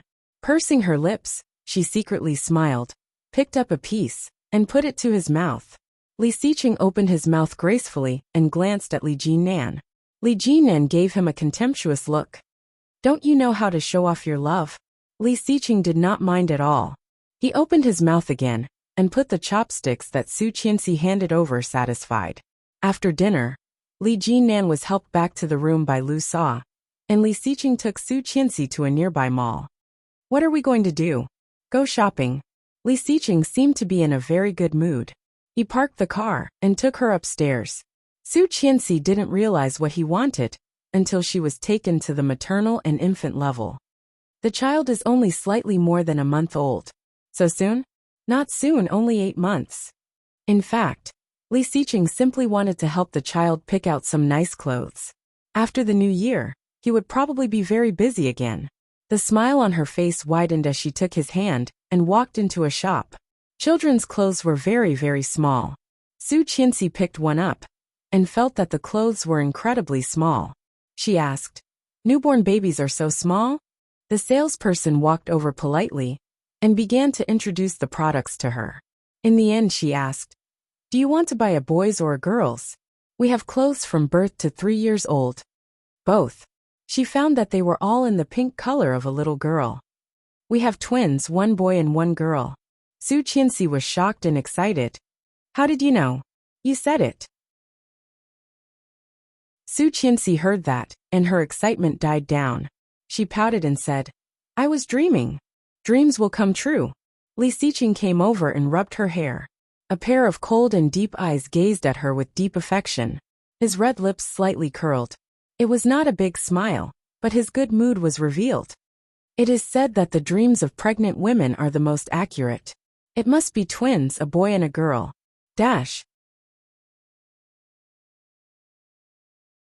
Chapter 462. Li Xiqing did not want to talk to her. He took the car key and went to the driver's seat. The policewoman grabbed his clothes, a bit angry. Mr. Li. Li Xiqing's expression did not change much. Looking at her hand, he said calmly, This is Mrs. Li sitting in the car. I'm afraid it's not appropriate for you to sexually harass my wife in front of her. Is it? The policewoman did not expect him to say that, and immediately let go of his hand. Her expression changed and she said, Wait a minute. Then she took 2 steps forward and yelled, Bring them here. Then she put her hand on Li Xiqing's car, not letting him go. The other police officers quickly brought the 2 suspects over. The policewoman said to Su Qianxi, You were kidnapped last time. You should recognize the voices and body characteristics of the criminals. Take a look at these 2. Do any of them match the characteristics of the criminals? Su Qianxi did not get out of the car. Looking at the 2 people for a while, she shook her head. Not them. Why? The person who kidnapped me is at least 185 centimeters tall, very strong, and the muscle lines on his arms are very obvious. Obviously, he exercises a lot. These 2 people are obviously less than 180 centimeters, and the one is very calm. As soon as Su Qianxi said that, the policewoman subconsciously glanced at the 2 people. Obviously, these 2 people were not very mature. Facing so many police officers and guns, they were already trembling in fear, and looked like they were about to cry. The most important thing is that it was a woman who picked up the criminals. The 2 young people who were detained looked at Su Qianxi gratefully. One of them explained loudly, I told you, we were drinking. When we came out, the car was already gone. Then why didn't you take out the keys when you were drinking? The policewoman asked grumpily. You forgot. Who has such a good memory? Then why did you cover the license plate number? If you did not do it yourself, why did you cover the license plate number? Who covered the license plate number? My license plate is so awesome. I can't wait to show it off. Besides, if I wanted to do something, would it be useful to cover the license plate number? This car is so special. Didn't you chase us for 9 blocks because you saw it on the road? Aren't we wronged? You police officers are incompetent, and you're blaming us for driving? Shut up. The policewoman gave him a slap. Take him back and interrogate him. Li Xiqing was already in the car. He said coldly, If there's nothing else, please move aside. We still have business to attend to. No, we let you go last time. This time, you have to go back with us to make a statement. Mrs. Li, I hope you can cooperate with the police. Su Qianxi looked at the time and said, How about tomorrow? Anyway, it's been a few days. There's no need to rush. We still have things to do. The policewoman was about to refuse when another policeman came up and whispered, Don't make him angry. This guy is not to be trifled with. Quit while you're ahead. The policewoman was reluctant, but after glancing at Li Xiqing in the car, she stepped back. Come to the police station tomorrow morning, Mrs. Li. There was no response, but she could only let them drive away. Chapter 463. He was driving steadily, holding her hand with one hand. Scared? No, I just feel strange, as if someone is watching us. The police behind us? No, it's another pair of eyes. A pair of eyes has been staring at us since the beginning, but I just can't find where. Since she was reborn, her 6th sense had become more and more sensitive. Although she could not find the source every time she sensed it, something bad would happen. Feeling uneasy, she looked around, and the feeling of being watched was getting weaker and weaker. She was more certain that the suspect the police were looking for must be at the scene. However, why didn't they find him? Lily couldn't get enough sleep these days. She had slept from 9 a.m. last night until 11 a.m. the next day, but she was sleepy again in the afternoon. Lying down at 3 a.m., she didn't slowly open her eyes until someone came to her side and started to make love to her. Oming held her and tasted her lips. Seeing that she woke up, he made love to her even more. Lily was in a daze, holding his neck with her hands. The fire in her body had been quickly ignited by him, almost burning her. Oming's body sank into her, holding her and swaying gently. Lily screamed and kept her waist up to meet his. This unconscious movement pleased Oming even more, which led to an even more violent attack. At the end, Oming took the initiative to use a condom, and Lily was sent down at the last moment. All her strength was drained, and she collapsed under him. Oming took the condom down, and there was a strange light in his eyes. He hugged her and said, Today is your birthday." "Yeah." Lily was paralyzed, but soon thought of something and reached out to pat him. "Then why did you do it to me? How are you going to face others later?" The corners of Oming's lips curled up as he carried her into the bathroom. While serving her in the shower, Oming silently counted the time. Lily noticed that he was absent-minded, reached out, and splashed water on his face, shouting, "Hey, what are you thinking about?" Oming came back to himself, turned his head fiercely, and pushed her into the bathtub. His big hands tickled her armpits and waist, whispering, "Naughty, you are looking for trouble." Lily laughed, grabbed him uncomfortably and shouted, "Go away, it's itchy, Oming." Oming snorted, pulled her up, and helped her clean. Gritting his teeth, he said, "I will deal with you at night." Lily held back her laughter, and after washing she ran out. Lily picked out a fiery red dress for herself. It had a flat collar that covered her collarbone and exposed her shoulders. The sleeves were long, making her look mature, sexy, and charming. Oming held her waist and lifted her chin with his well-defined fingers. He whistled and said, Why are you so beautiful? Just like a fairy." Lily smiled a little proudly. She touched the back of his head with her slender hand and winked at him, saying, "I am a demon. Sooner or later, I will suck your essence dry and let you die a horrible death." Chapter 464. Useless. Lily looked contemptuous. "Don't you know if I am useless or not?" "Huh." As Oming spoke, his lips had moved down, and he was ready to move. Lily pushed him and warned, "Stop, we still have to meet people." "Then don't seduce me." Oming took her hand and bit it. "Let's go and meet people." Pulling her up, Oming put on the burgundy suit next to him. Lily was able to sit in front of the vanity mirror and put on makeup. After dressing up, when Oming was not paying attention, Lily took her phone into the bathroom and sent a WeChat message to Luihan. "Let's go. Qian and I are waiting for you." The other side quickly replied, "Okay, we're almost there." Almost there, almost there. Lily couldn't help but smile. Holding the phone, she opened the door, hummed a tune, and went forward to hold Oming's arm. "Let's go." Oming's eyes fell on her mobile phone, and faintly, he felt something was wrong. But he did not say anything, and walked to the underground parking lot with her. Chengyu drove for more than 3 hours back to Kingstown. When she got home, she lay in bed and collapsed. She didn't know how long she slept, but the doorbell rang. She covered her head with the quilt, but the doorbell did not stop ringing. She rubbed her hair and opened the door.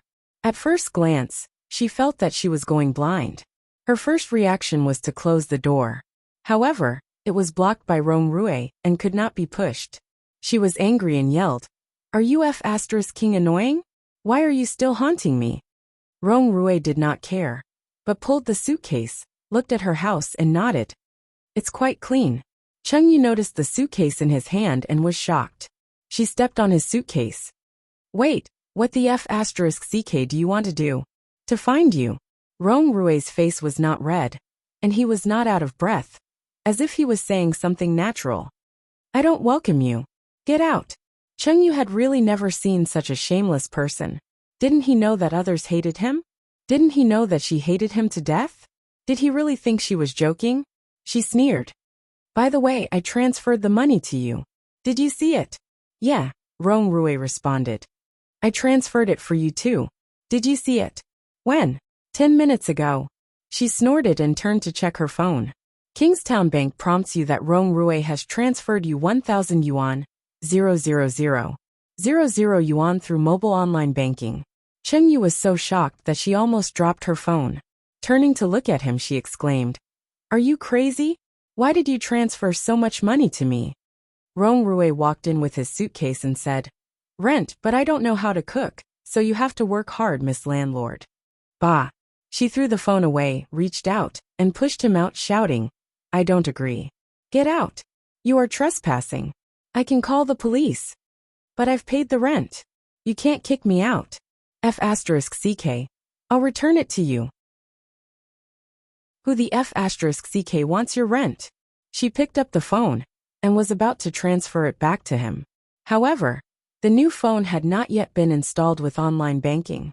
After a while, Rong Rui had already opened the door and walked to her room with his suitcase. "Hey!" Cheng Yu was so angry that she almost collapsed. "Rong! Dash!" Chapter 465. Rong Rui entered and looked around the room. There was a rattan chandelier hanging in the middle of the room, a laptop on a table, a pot of succulents and cactus next to it. On top of the table was a small 3-layer bookshelf, full of books. Next to it was a medium-sized wardrobe, matching the 1.2-meter European-style single bed, looking very elegant and clean. The furnishings and decoration of the living room were also very bourgeois, revealing the style of a mature and intellectual woman. Rong Rui glanced around and nodded. The environment is good, but the bed is a little small. She rushed in, pushed him out from the inside and roared, "Rong Rui! I heard you. Don't be so loud." Rong Rui held her hand, smiling. "Is there a guest room?" Then he took the initiative to go out and turn to the next room. Next door was a utility room, where all kinds of things that she did not usually use were placed. It was just that this room was about the same size as her bedroom, and the junk was just piled up in a corner. Rong Rui put down the suitcase, walked to the window, and opened the curtains. Immediately some dust flew up. She simply ignored him. After installing online banking for herself, she immediately transferred the money back. Rong Rui turned and went to her bathroom, which had a fresh lemon smell. As soon as he went in, he saw a mirror with piles of cosmetics in front of it. Further inside, he could see 2 glass cubicles, one for the toilet and the other for the bathroom. Very good, very clean. His cell phone rang, and Rong Rui picked up his phone. "Capital Bank reminds you. Cheng Yu has transferred 1,000 yuan to you through mobile online banking. The balance." Rong Rui chuckled, and his fingers moved quickly. Cheng Yu had just finished and was about to drive him away when her cell phone rang again. This time, Rong Rui transferred 2 million to her. She turned back angrily, and after a while, Rong Rui actually transferred 5 million to her. God, she was about to go crazy. She went to find him and found that Rong Rui swaggered out of the bathroom, still holding the phone in his hand. He looked satisfied. "The environment is good. Take care of it in the future, Miss Landlord. Since you like this place so much, I'll give it to you. This house only costs a little more than 1 million. Since you gave me 5 million, I'll give it to you. I'll move out right away." "You won't move away." Rong Rui looked at her. "You won't move away. This apartment is a single apartment that Li Xiqing allocated to you. It belongs to the Li family. You are not qualified to transfer it. Cheng Yu, now that you've taken 5 million from me, if you still chase me away, I can call the police and say that you're suspected of fraud." "Ah!" Cheng Yu screamed and was about to break down. "How can you be so F***king shameless and unscrupulous? You were the one who delivered yourself to me. This old lady is cheating your sister." "Girls shouldn't swear. It's not good." Rong Rui looked at her calmly. "Get out." Cheng Yu was so angry that her hands were shaking. She turned on her cell phone and was about to transfer the money to him. Rong Rui only glanced at her and said indifferently, "If you transfer it to me again, I will give you 10 million. If you transfer it again, I will transfer 20 million. Double each time. Try it." Cheng Yu wanted to laugh. "Your card has no limit? And even if there was no limit, How could Rong Rui have so much money? Where did it come from?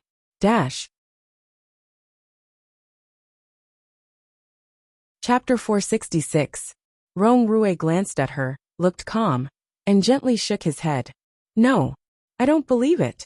She turned again, and Rong Rui's fingers moved on the phone, and he was really entering the amount. Ding dong. 10 million was received. She only felt a pain in her heart. She wanted to turn back, but found that it was the limit. Rong Rui glanced at her, faintly a little proud, shook the phone and said, You don't believe it? I can transfer it again. Enough. She wanted to die, feeling deeply powerless. She never dreamed that she would meet such a rogue. What was more terrible was that this rogue was not only capable, but also king rich. Hey, all the money I have was cheated by you. Now I have no money and no home. If you kick me out, I will go to the police. How long do you think the sentence of 10 million will be? Rong Rui smiled and approached her. 10 years? 20 years? Or longer? She was scared by his sudden approach and shrank back. After finding that he was no longer coming, she sighed. I will go to the bank tomorrow to transfer it back to you. That won't work. I said if you transfer me 10 million, I will transfer you 20 million and so on. She was speechless. How rich was this guy? Wouldn't his parents beat him up for spending so much money? She took a deep breath and suddenly had an idea. Her fingers pressed a few times on the phone, and she asked, But this is your money. I can't take it. You forced it on me and said that if I return it to you, you will sue me for fraud. This makes it very difficult for me. Rong Rui's eyes darkened, and he took a step forward. She was scared and shrank back. Chengyu, I'm serious about chasing you. I'm serious about marrying you. Her heart was beating wildly, but she still forced herself to calm down. So you broke into my house and gave me 10 million as rent. If I didn't take it, you would call the police to arrest me and put me in jail. You are so disgusting. Disgusting. Rong Rui raised his eyebrows, suddenly pushed her and said, When you forced me to sleep with you, you did not say that. When she heard this, anger instantly rushed to her chest and she yelled, Bah! Who forced who? You took me to the hotel, didn't you? That's because you need to rest. After entering the hotel room, you took off my clothes first, didn't you?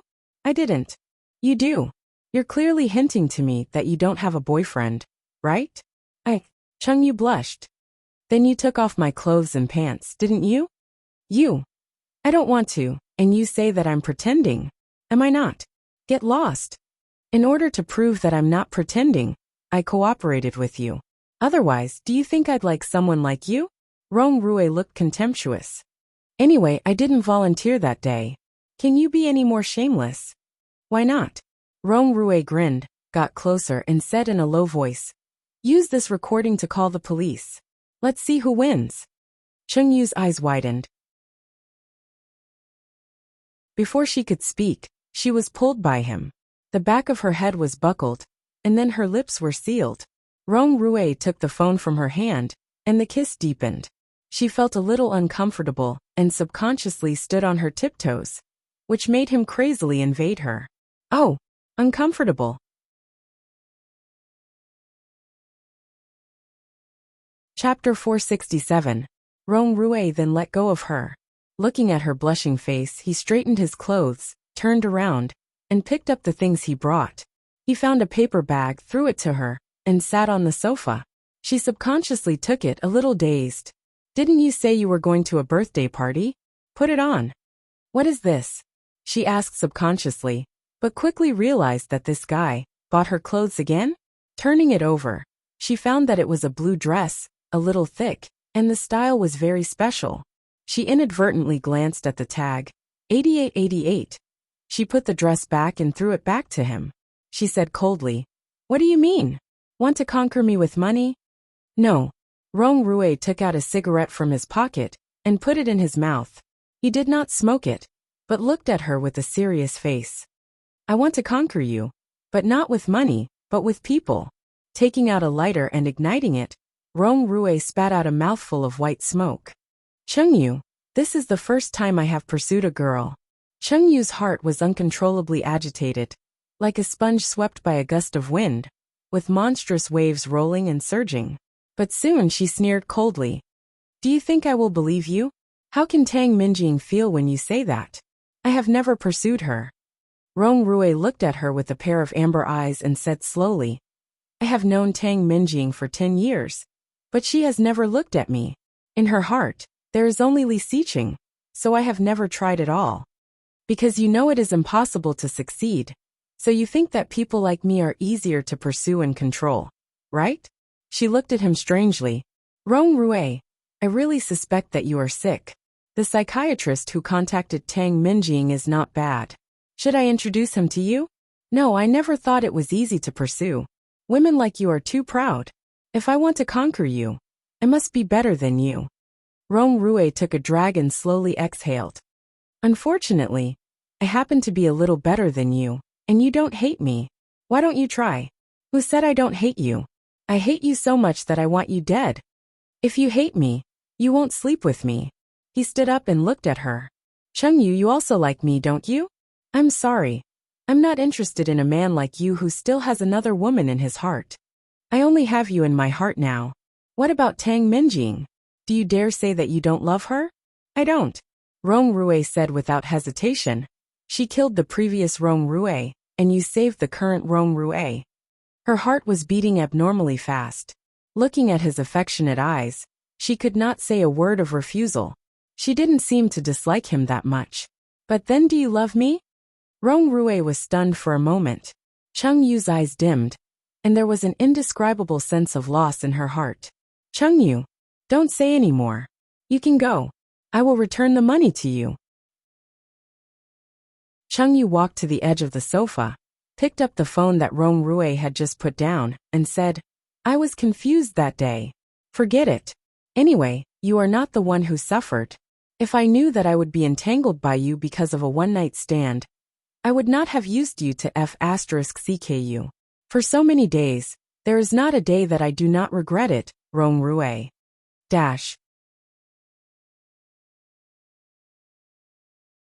Chapter 468. For so many days, there was not a day that I did not regret it, Rong Rui. Every word was terrifyingly calm. Rong Rui felt very uncomfortable, and his heart was very uncomfortable. When he learned that she saved him, he decided to marry her. Maybe it was the bad nature of men. He did not love her, but he just wanted to conquer her. He wanted her to willingly fall into his hands, and then he would smoothly take her home as his wife. But hearing what she said, Rong Rui felt depressed again. She could yell at him, cry at him, and punch and kick him, but not like this. How could she regret it? How could she regret it? She took her phone and went into the bathroom. Locking the bathroom door, she felt sour in her heart. Inexplicably, she had an urge to cry.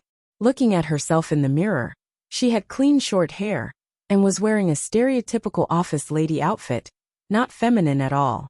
However, she was proud, powerful, and had high standards. She just did not like people like Rong Rui. So what? Bad luck.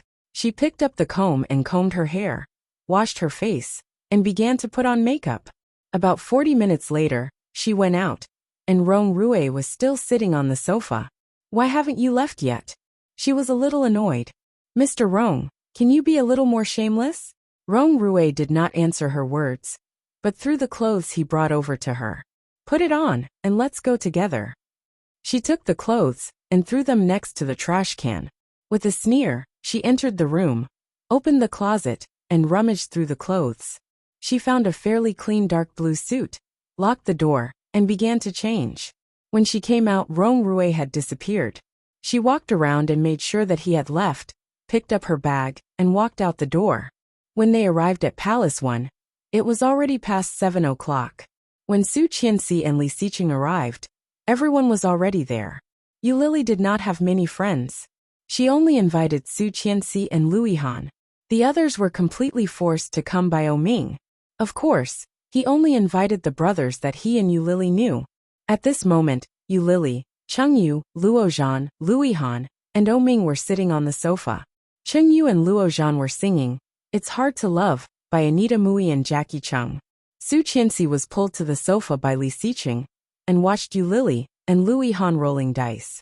It didn't take long for Yulili to force Louis Han to drink 3 glasses of wine. Oming was smoking a cigarette and watching them play. After a while, the newly lit cigarette was put out by Li Xiqing. Oming was dumbfounded. Li Xiqing said lightly, "There's a pregnant woman. Restrain yourself. It's not good for the baby." Oming was so angry that he laughed. He punched him angrily and scolded, "You're going to be a father soon, so what?" Li Xiqing was in a good mood. Curling his lips, he said, "A little. Tch sour." Oming's face was full of disdain. Li Xiqing's eyes were even more curved, and he calmly said, "You're jealous." Su Qianxi watched Yu Lili and Lu Yihan playing. She climbed over Li Xiqing and sat down next to Lu Yihan. With a pair of sparkling eyes, she said, "I want to play too."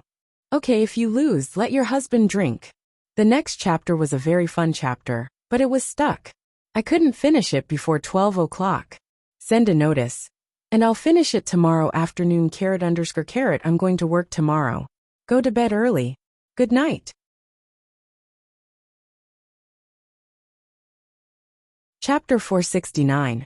Is that okay? Yu Lili looked at Li Xiqing. Li Xiqing nodded. Su Qianxi took the dice cup from Yu Lili and said, "Don't worry, I will definitely not lose the most." Lu Yihan drank the most, and his cheeks were already a little red. Hearing what Su Qianxi said, he laughed. "You are the luckiest every time. I will definitely be the one who drinks the most." Sure enough, after a dozen rounds, Lu Yihan lost 10, Yu Lili lost 6, and Su Qianxi did not even lose one. Lu Yihan's face was red. After drinking the last glass of wine, he got up and went to the bathroom. Luo Zhan and Cheng Yu had stopped singing. They put down their microphones, and Luo Zhan turned around and clapped his hands. "Look everyone, today is such a happy day. Why don't we play something exciting?" "What's exciting?" Su Qianxi asked. Luo Zhan chuckled with a sinister look. "Truth or dare?"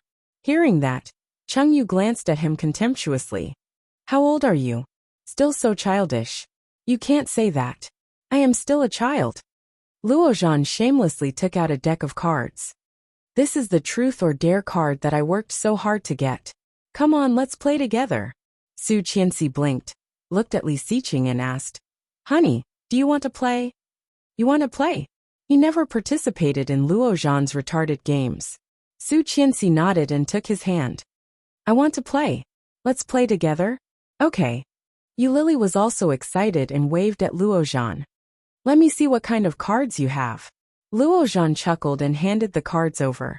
Yu Lili casually flipped through 2 cards and exclaimed, "Damn Luo Zhan, you are so good at playing. Choose any member of the opposite sex to have sex for 10 minutes, and the selected member must not object. What position did you use during your first ML session? Is your current partner the person you love the most? Go and ask the staff for her phone number and book a room. Ha ha ha ha. This is fun, this is fun. Hey, oh, wanna play together?" Ming, who was sitting behind her, had already seen the words on the cards clearly. "I have no objection. Anyway, you and I are a couple, and second brother and sister-in-law are a couple. As for the rest, he." Looking at Luo Zhan, he saw his sneaky look and knew what he was up to. So that was how it was. Ming couldn't help but look at her and clapped his hands. "Come on." Just then the door to the room opened. Everyone's eyes gathered there. Rong Rui's expression did not change. He glanced at Cheng Yu and walked straight inside. When she saw him, her face changed. "You! Happy birthday," Rong Rui said without sincerity as he handed a gift to Yu Lili. Cheng Yu was immediately speechless. No wonder when he was at her house, he said he wanted to go with her. It turned out that he did not want to pester her, but came to Yu Lili's birthday? In fact, Yu Lili had seen Rong Rui once, but she did not have a deep impression of him. Seeing him naturally sitting next to Cheng Yu also did not speak, took the gift and thanked him. Cheng Yu leaned in the direction of Luo Zhan, somewhat disgusted with his approach. Chapter 470. Lu Yihan came out of the bathroom and found that they were all gathered together. He walked over, sat directly next to Li Xiqing and asked, "Ready to play a game?" "Yes, truth or dare. Come and sit separately. Don't all crowd together." The sofa was circular, surrounding a large glass table. Luo Zhan divided the cards in his hand into two parts. One was truth, and the other was dare. He broke them up and placed them on both sides of the table. A bottle was placed in the middle. The crowd was dispersed, and everyone formed a circle. Louis Han did not care and said, "In this case, pregnant women first. Qianqian, you go first." Hearing this, Su Qianxi went forward and had a look. Who knew that her luck was not so good? And she was the first one to get a look.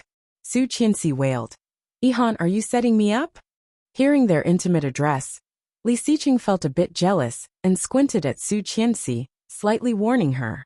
Su Qianxi shrank her head, completely not knowing what had made him unhappy. Luo Zhan asked, "Truth or dare?" Truth. Dare is too exciting." Then she reached for the card and looked at it, blushing. "Can I change it to dare?" "No." Luo Zhan took the card from her hand, laughed and read it out. "Are you having a good sex life with your partner? How long is the highest record? How many times a night?" Su Qianxi was about to cry. She turned her head and pulled Li Xiqing's sleeve. "I don't want to play anymore." How could she say such a thing? Li Xiqing glanced at Luo Zhan, very elegantly unbuttoning his cufflinks, and asked, "Where did you get such a lewd thing?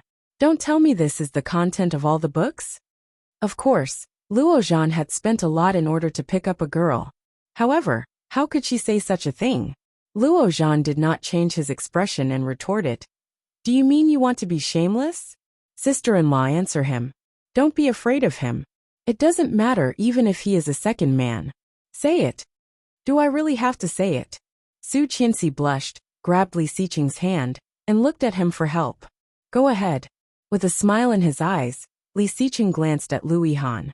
"It's not shameful." Louis Han avoided his eyes and took a sip of water. The back of his hand that was holding the cup was so tight that his veins stood out. Su Qianxi blushed and said in a low voice, "I can't remember the time. It should be half an hour or an hour." "How many times a night?" Yu Lily asked excitedly. 5, 6 or 7. "Is that 5, 6 or 7?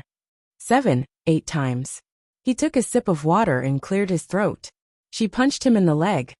"Of course not. Yes, after the shower I came again." Su Qianxi blushed even more.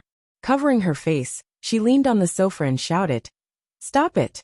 Everyone laughed, and Louis Han also curled his lips, but it was a bit forced.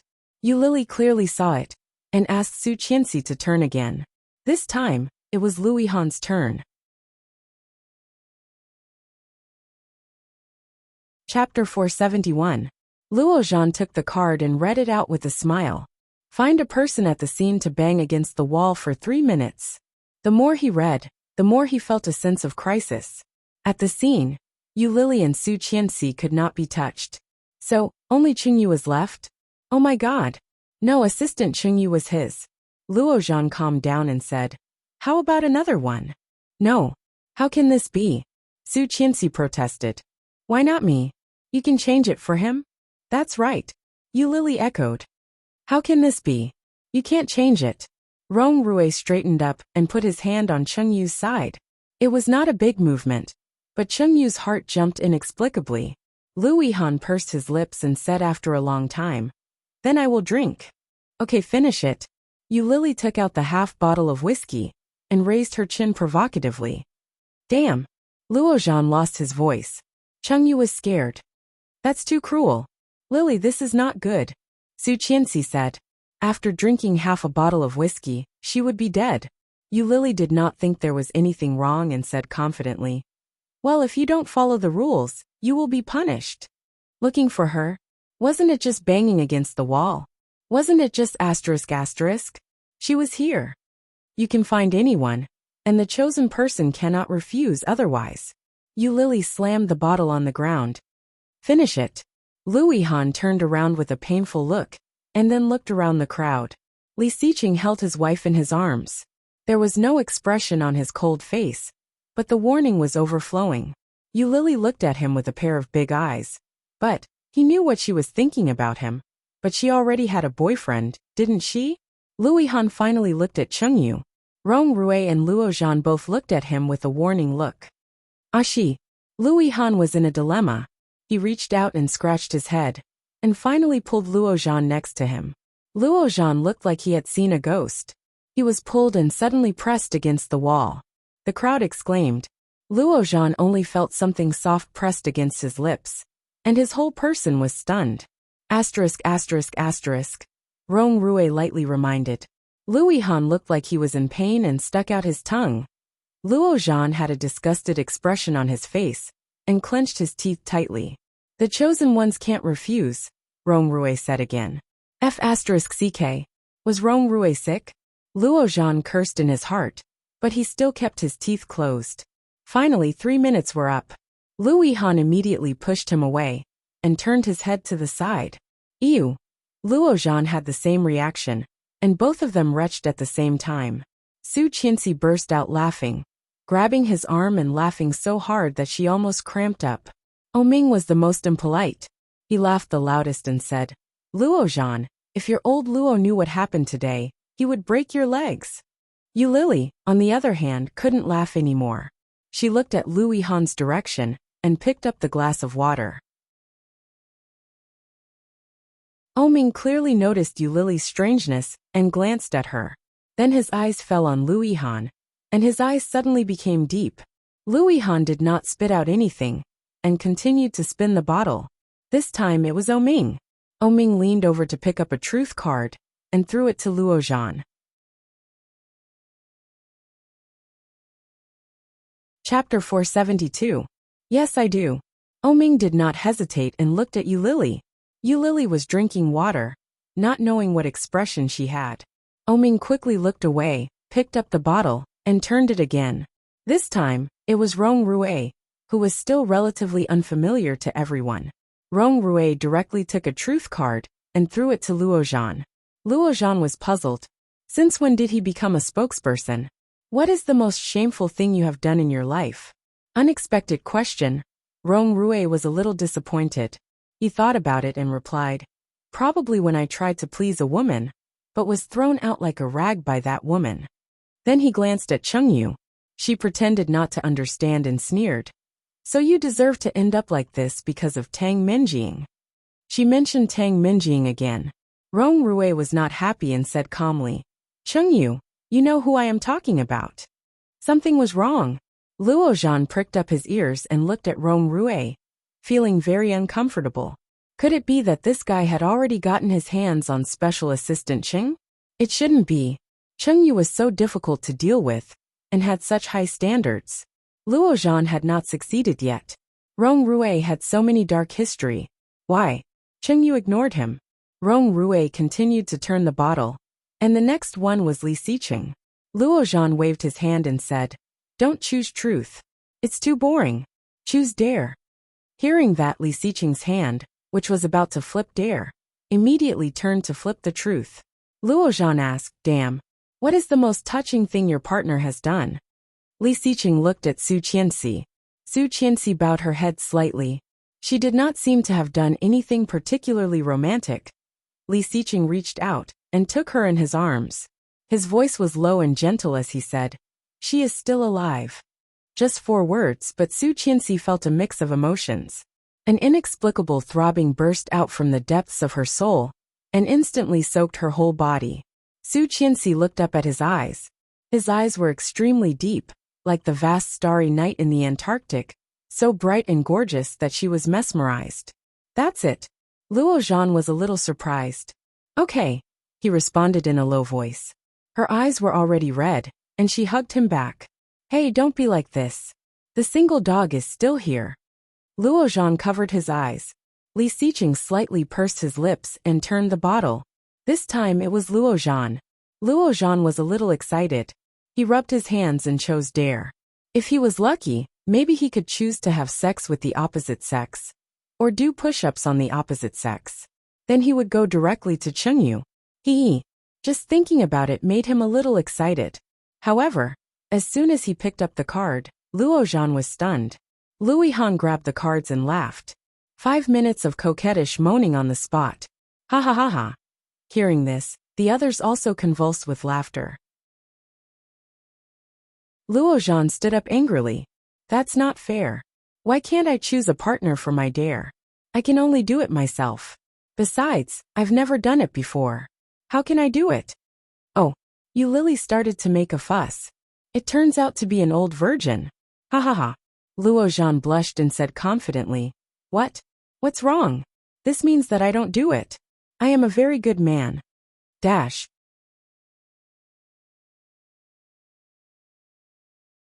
Chapter 473. I don't care. Come on. Oming waved his hand. Do you want to be shameless? Luo Zhan felt his heart hurt, and at the same time, he felt cold. He sat down again, and faced everyone's expectant or gloating gazes. He retracted his legs and leaned back on the sofa. His eyes were blurry, and he crossed one hand in front of his chest. Biting his lower lip, he rubbed his legs seductively. Ah. Oh. Ha ha ha ha ha. Su Qianxi was laughing in Li Xiqing's arms. Li Xiqing also looked at Luo Zhan. Luo Zhan touched his head, and let out a long and coquettish moan. It hurts my eyes. Enough. Lu Yihan couldn't stand it anymore, and covered his eyes. However, Luo Zhan seemed to be deliberately against him, and screamed even louder. Oh. What the hell? How can there be so many strange sounds? Oming waved his hand and roared. Enough, enough. Don't hurt our ears. Yu Lily laughed and lay on the sofa, laughing so hard that her stomach hurt. Chen Yu covered her mouth and laughed so hard that her whole body was convulsing. In the end, she couldn't help but fall sideways. Seeing her inadvertently leaning on him, Rong Rui smiled slightly and pretended not to know, looking in the direction of Luo Zhan. Seeing this, Luo Zhan immediately sat up, reached out, and pulled Cheng Yu, saying, Okay, sit down. Don't fall. Then he took the bottle and turned it again. This time, it was Yu Lily. Yu Lily was still laughing. Seeing everyone looking at her, she suddenly understood and said, Dare. Do all you can to seduce any member of the opposite sex except the target, and sit on the lap of the opposite sex for a round. Seduce. Yu Lily raised her eyebrows. Except the target? Yes. Su Qianxi heard that and said, How do you seduce? No. Oming said with a cold face, Change it. How can you do that? You have to abide by the rules of the game, or it will be boring. Luo Zhan said vindicatively. Sister-in-law, let's start. Who do you want to seduce? She stood up and looked around. Her eyes first fell on Li Xiqing. Su Qianxi immediately covered his face like she was protecting a child and yelled, No. Li Xiqing curled his lips, took her hand down and agreed. No. Yu Lily shrugged and walked toward Lu Yihan. Oming held her hand. His pair of peach blossom eyes looked at her, as if they were dipped in poison. Yu Lily was a little scared, but this might really be the only chance. Yu Lily shook his hand off and said, It's just a game. Don't mind it. Lu Yihan saw her walking toward him, and felt a little uneasy. She glanced at Oming and cleared her throat. Lily, do you want another one? For the time being, Lu Yihan could not afford to provoke someone like Oming. What if he misunderstood that she wanted to steal his woman? Yu Lily walked over and pushed his shoulder. She bent down and bent one of her thighs to kneel between his crotch. Such a sexy scene made Su Qianxi's eyes widen. Are you really going to do it? Chapter 474. Yu Lily also knew that she couldn't go too far, so she just stared at him for a few seconds. After noticing the shock and fear in his eyes, Yu Lily's red lips curled up, and she gently licked her red lips.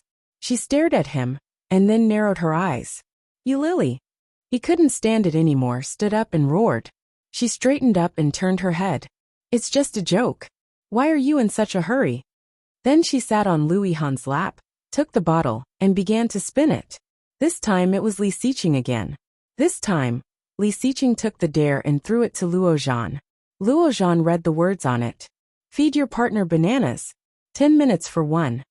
Fortunately, it was not a restricted level. Su Qianxi breathed a sigh of relief, but for some reason, Yu Lily burst out laughing. Luo Zhan also laughed very unkindly. Eat bananas for 10 minutes, sister-in-law. Su Qianxi was a bit confused and said, What are you laughing at? Wasn't it just eating a banana? 10 minutes, one banana, 10 minutes. Luo Zhan rubbed his hands, and soon went to get a few bananas. Come on. Li Xiqing glanced at him and said, Your sister-in-law is shy. Why don't you let her feed me? No. That would be boring. Eulili shouted. Let Qianqian do it. I have not seen Qianqian eat bananas yet. Hearing their words, Su Qianxi suddenly realized and immediately blushed. You! Li Xiqing slowly took a banana, quickly peeled it and said, Come on. Su Qianxi blushed and stared at the banana for a long time. The countdown starts, sister-in-law. This one takes 10 minutes. Su Qianxi opened her mouth, put the banana in her mouth, and took a small bite. However, although it was a small bite, it was already 1/10 of the banana. How could she eat it for 10 minutes? Don't stop, continue, Luo Zhan shouted. She chewed, looked up and down and took another small bite. The smile on Li Xiqing's face grew wider and wider as he whispered. You can take a bigger bite and spit it out if you can't finish it. Hearing that, Su Qianxi immediately understood what he meant and punched him. He opened his mouth and took another small bite. In the blink of an eye, less than 2 minutes had passed, but more than half of the banana was gone. Su Qianxi was a little anxious and said, Aren't you bullying me? You won't let me stop. You want me to keep eating. How can I eat for 10 minutes? Sure, use another way. Luo Zhan chuckled. For example, swallow the rest in one gulp. Su Qianxi's face was red. Seeing the expectant expressions around her, she opened her mouth and slowly swallowed it. Eulili looked at the direction of Su Qianxi with interest. Suddenly, she felt Lu Yihan move under her. And then something quietly rose behind her. Lu Yihan reached out and pushed her, his voice a little hoarse. Go back. Eulili turned her head and looked at him deeply.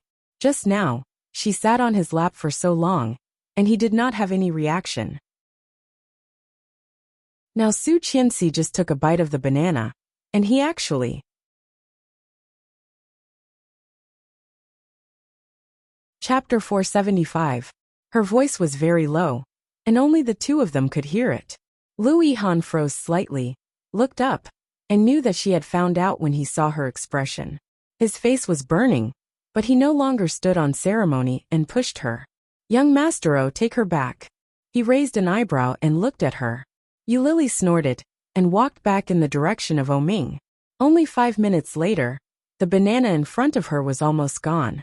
Su Qianxi squeezed Li Xiqing's hand anxiously. What should we do? Li Xiqing bit off the last piece of banana and put it in his mouth. Su Qianxi's eyes widened. But before she could say anything, he took her in his arms, clasped her head with his big hand, and fed her with his mouth. Su Qianxi looked at him, opened her mouth and took a bite. He ate the rest, and then put his lips on hers. From a light kiss, he soon wiped out the banana in his mouth.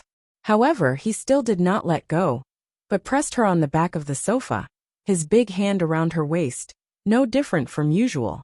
Provocative and wild, Luo Zhan, the single man, felt his heart aching and shouted, Hey, that's enough.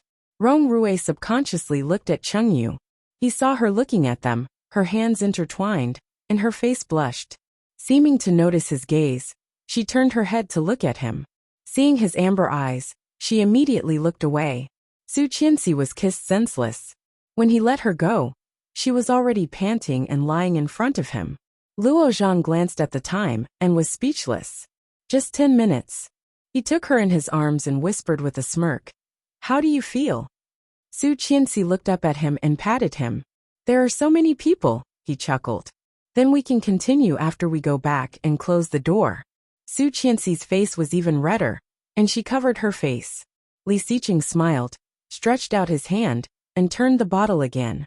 The mouth of the bottle slowly turned, and finally, it fell on Chengyu, the only one who had not won. She coughed and thought for a moment. Or, dare. Luo Zhan looked at her with sparkling eyes. Special Assistant Cheng, truth has a lot of taboo topics. Let's play dare. You don't have a partner anyway, so don't be afraid. Chengyu originally wanted to choose truth, but after hearing what Luo Zhan said, she felt that it made sense. She reached out and grabbed a handful of dare. Luo Zhan took it excitedly and read the words on it. Choose any member of the opposite sex and kiss them passionately. As soon as he finished thinking, Luo Zhan suddenly felt that his life was bright. Heavens, spring is really coming.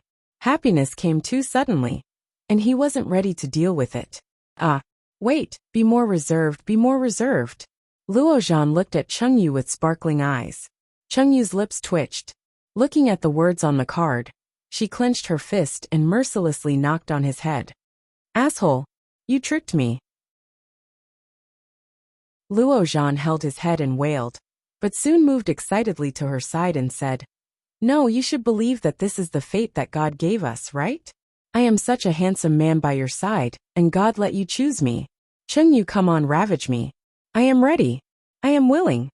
With that, he opened his arms to Chengyu, with a heroic and stirring look on his face, but the smile on his face could not be stopped. You're tuning in to the Li Mei Sword of Destiny YouTube channel.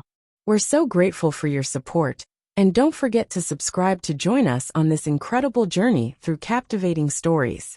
Your generosity through donations truly makes a world of difference, as it's the primary source of revenue that allows me to expand and enhance this channel for you. Thank you from the bottom of my heart for being a part of this adventure.